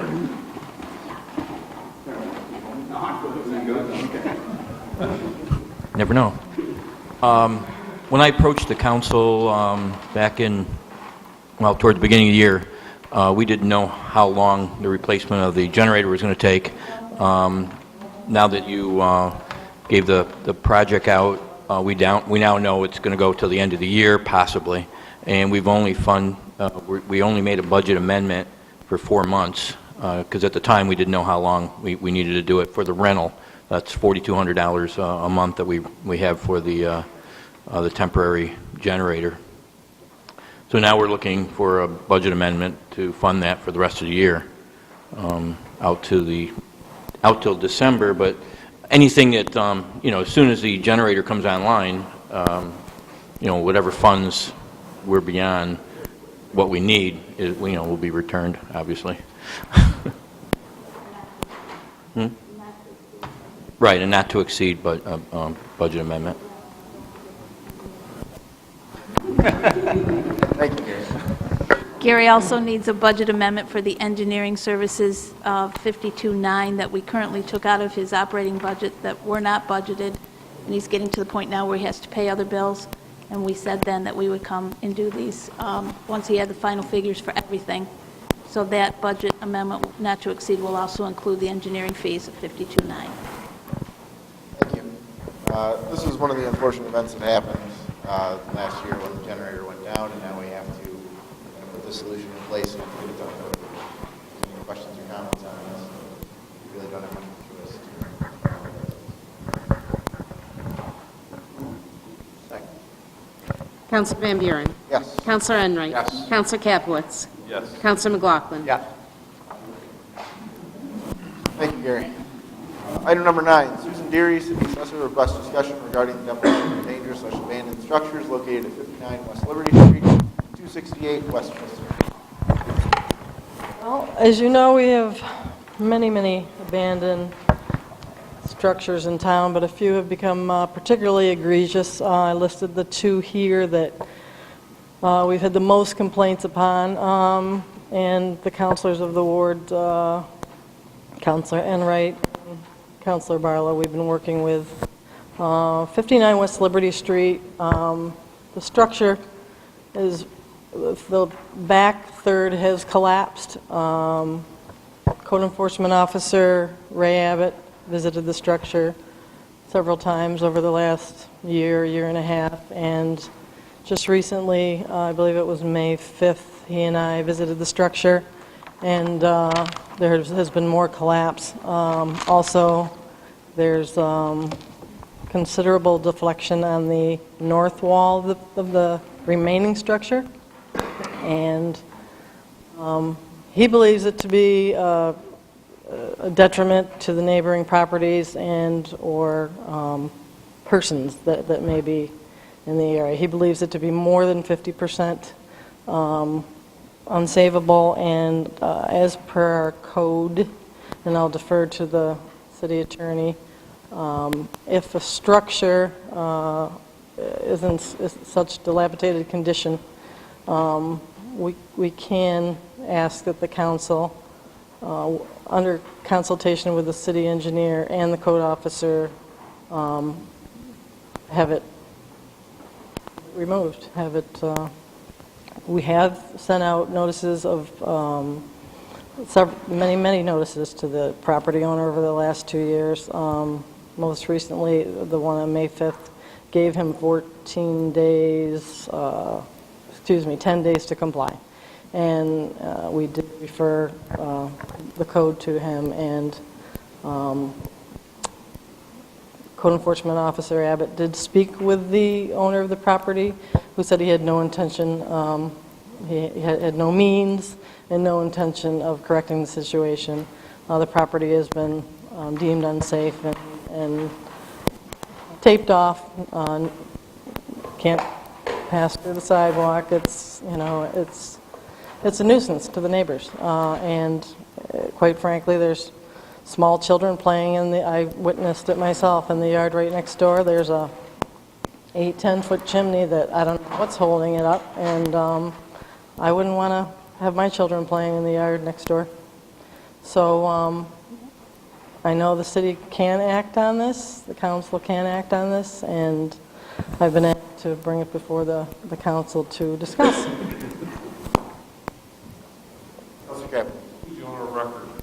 Pardon me? Who's the owner of record?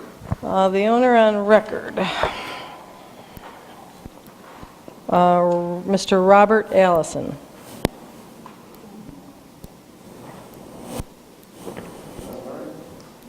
Yeah, I've been fielding the phone calls from the neighbor who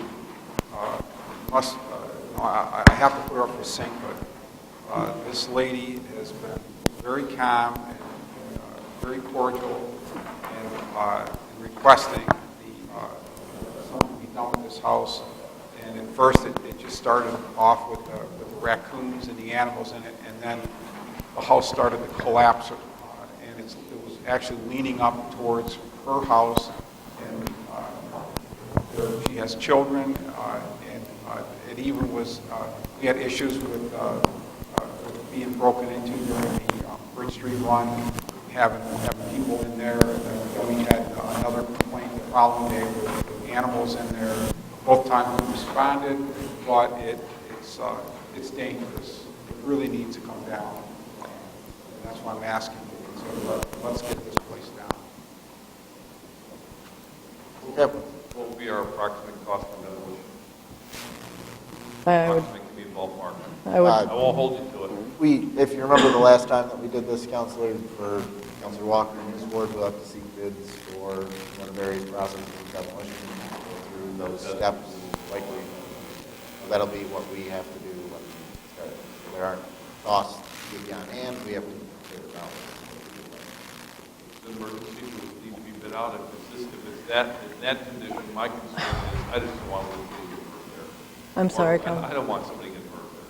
If it's that bad. it isn't deplorable, not only deplorable condition, it's unsafe. I mean, I like I said, I physically inspected the property. Even the interior walls and ceilings are crumbling, and the chimney is attached to the portion that has collapsed, and I quite frankly don't know what's holding. We have emergency provision. There's something that we can do. I just don't want to one day longer than be 1 hour longer than I'm agree fine moving forward on the emergency takedown provision. Absolutely. It's just a small amount of diligence that has to be done as far as hiring.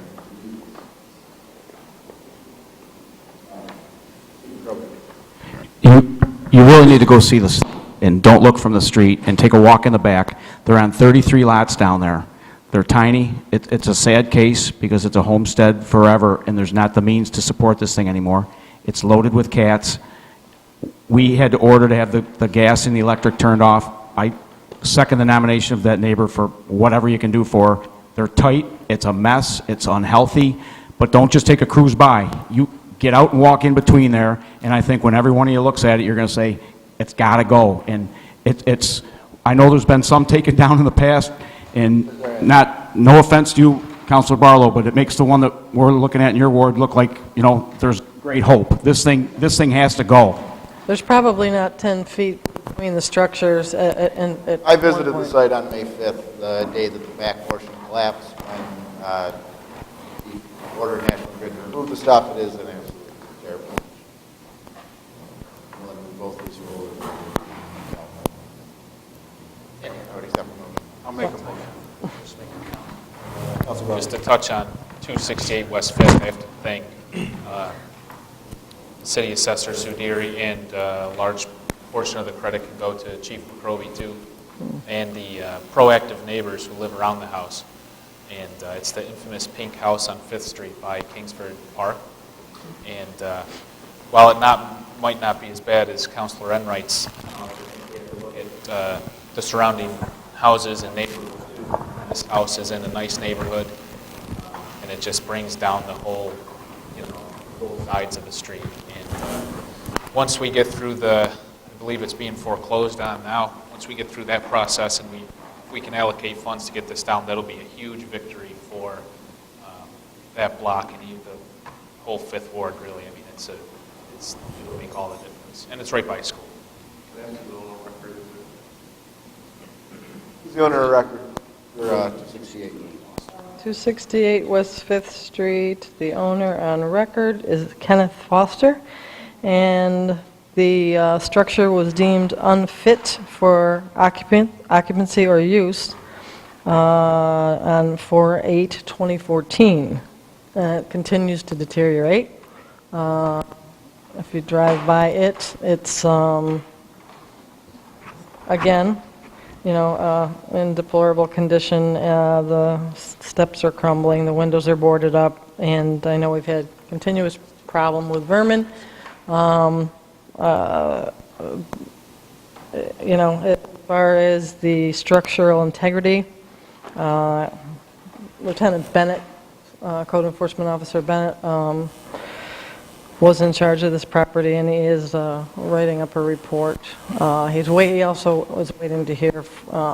He's been in contact with the property maintenance company numerous times, and they're maintaining the lawn, but the property owner says no to doing any structural repairs, and now it's in foreclosure.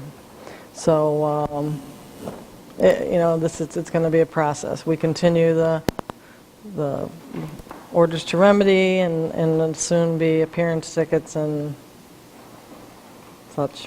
I've sent Mr. Foster phone calls, emails, handwritten letters, and I believe he lives in California. He doesn't. He didn't respond to any of our registered letters and stuff we sent. Yeah. Roy. Mr. Gary, on that Liberty Street property, have the taxes paid up on that? They are. Now, here we go in there and do emergency, we're going to put the money on taxes. Correct. The city will get reimbursed, hopefully, and not Well, he probably won't. We'll end up owning the property. Yeah. And yeah, that's what. But they are paid to. I mean, he just has no means to, and he realizes that. But for a while, it looks really like an episode of Hoarders inside, except now it's unsafe to be in the structure. They were taking a few things out at a time, but they've been told not to enter. There are lots of animals in there, but the ceiling of the structure is collapsing, and the whole rear, the half which was the kitchen, has collapsed. It's just a mess. Were they actually living there? No. Well, they haven't been living there in, Probably about a year and a half. Maybe Got a call more. from a neighbor on it, then the unsafe structure portion of it started. Okay. Thank you.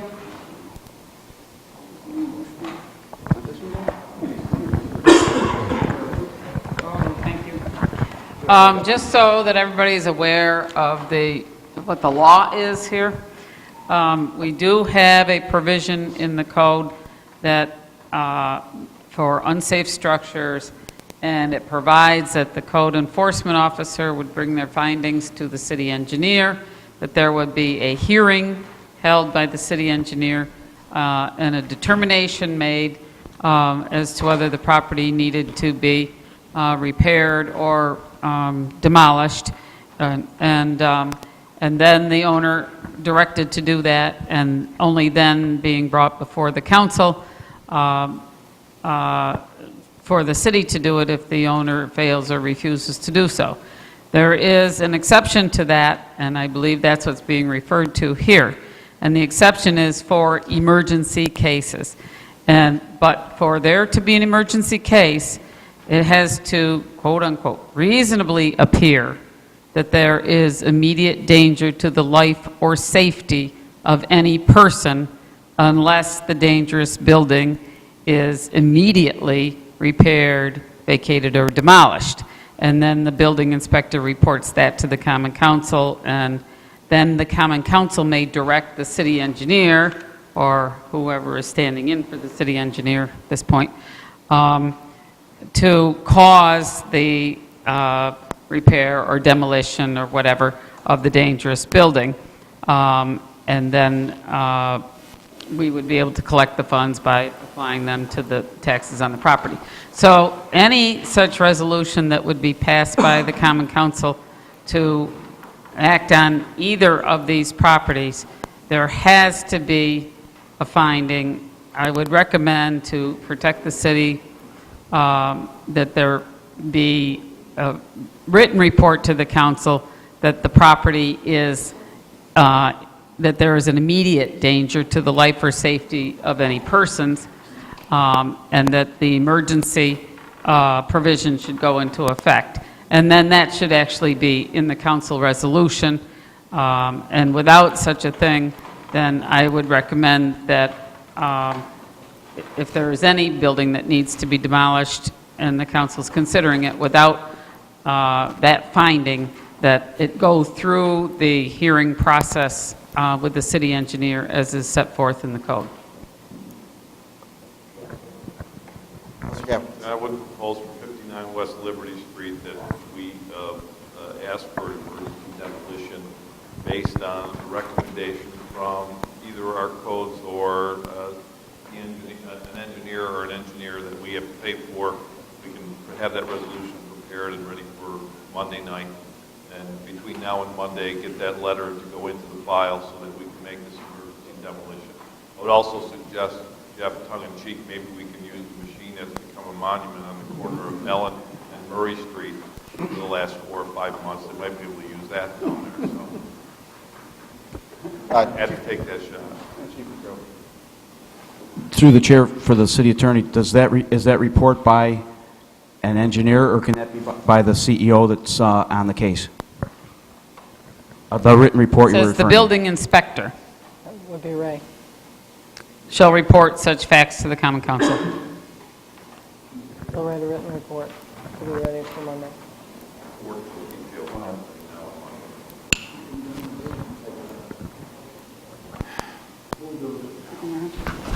Deb.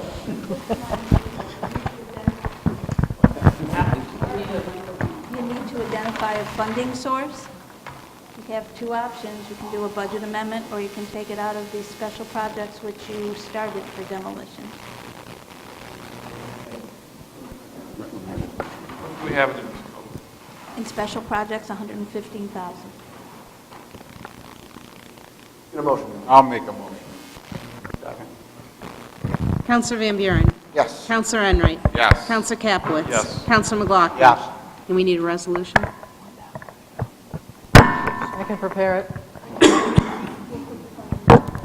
Moving on to our first add-on for the night, item number 10. Councilor Capelitz is requesting a discussion regarding the water department. He brought this up during last week's council meeting. Councilor Capelitz. Yes, I see Mr. Folkroyd is here, and I asked Brian to spend a few minutes sharing with us exactly what happened at the water treatment plant back in March and why it appeared in the May issue of the Shopper, and we weren't notified at all about what went on. And I just want to know what happened. First off, all three incidences are basically the same incident. At the plant, we have two separate chlorine injection systems. One that injects earlier in the operation, one that injects at the end. In each incident, we lost the ability to inject in that first injection point, and in each case, it wasn't quite sure what it was, but we worked through the troubleshooting. We worked through trying to regain the system. We still don't know what caused the problem? We believe we do now, but in each case, originally it was probably due to weather concerns, and we had a number of clues as to what went wrong. Thought we identified them, thought we repaired them. Each time we brought it back up, the system operated for a couple of days and then went back down. And so we went back into the incident of troubleshooting, found some problems, repaired them. Throughout the whole thing, working with the Department of Health, bring the system back up. We'd work for a couple of days, and then we'd come into the same incident. And the problem, the reason why we fell into this incident was Where we have to inject chlorine is towards the end of the process. When we lose that ability, we had to move the injection point back to earlier in the process. By doing that, we leave a chunk of water that's already in the system with less chlorination than it normally has. As soon as I change the injection point, that's what requires me to notify the Department of Health, because that's technically a change in the water treatment process.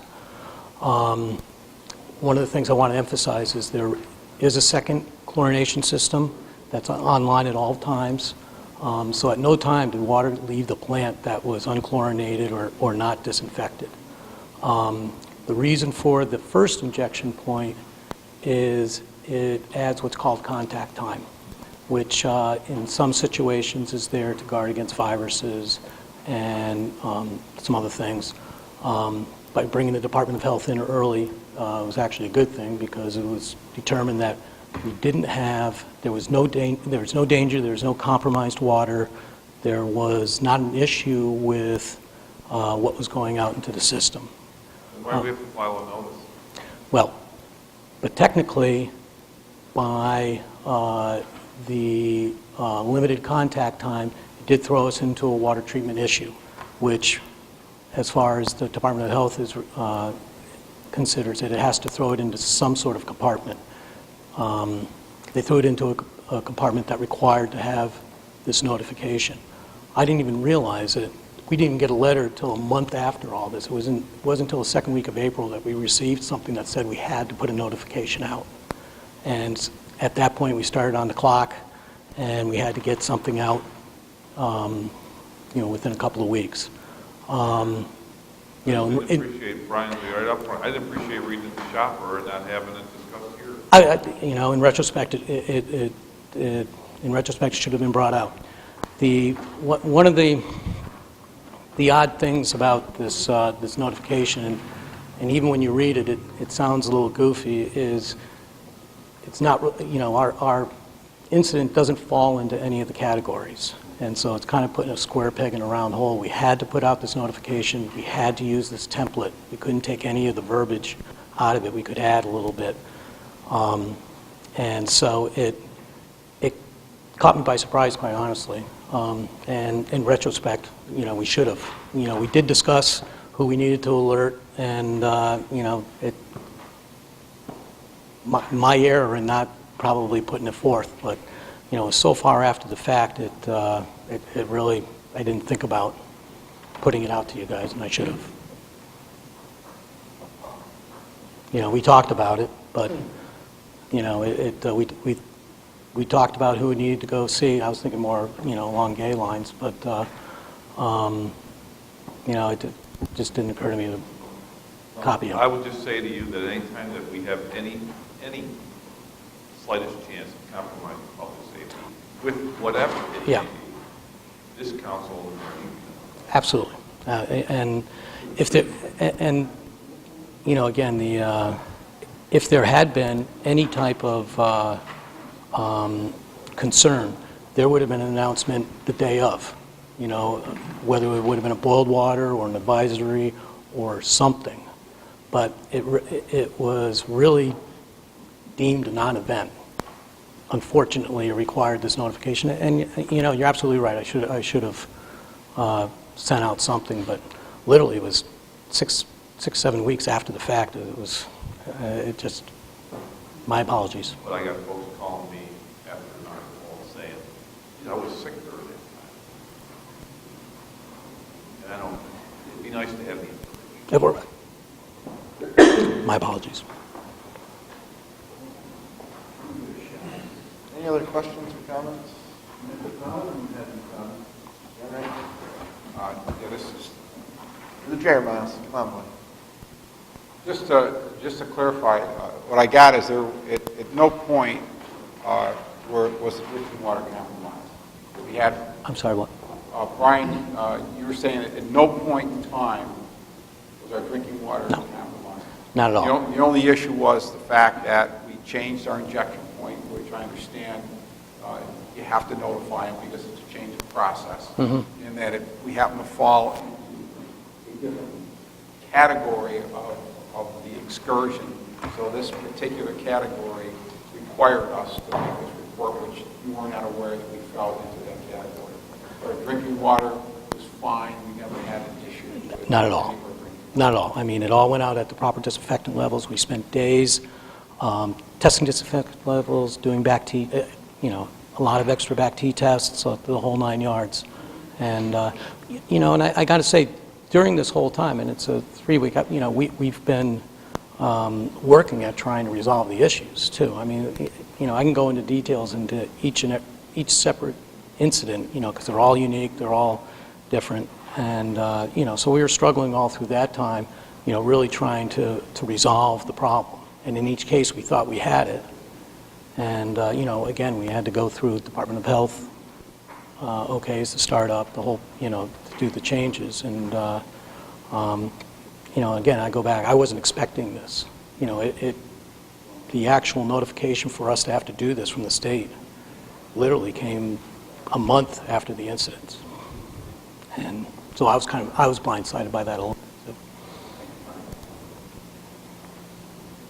Matthews? I wondered if we had changed our fluoride within the water to basically standards of 7 milligrams per liter.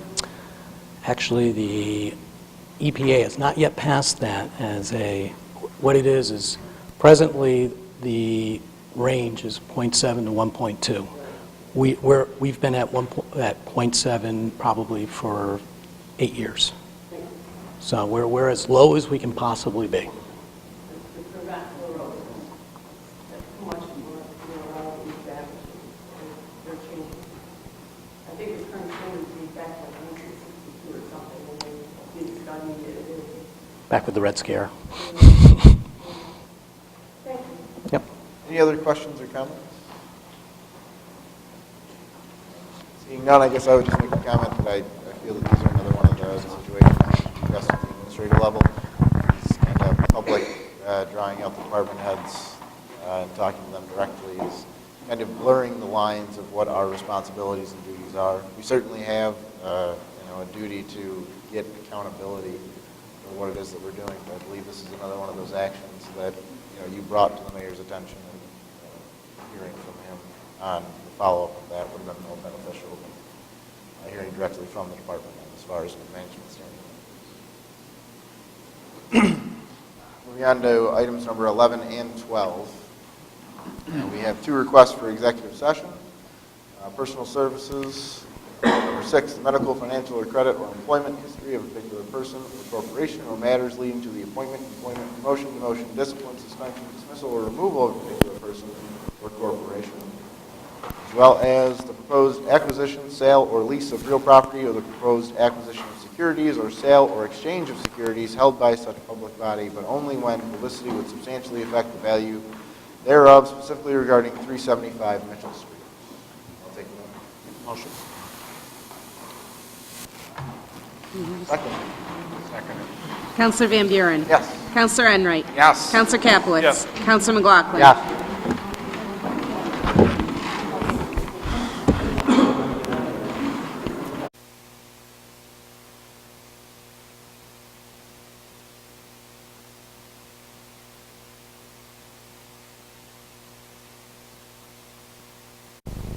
Second.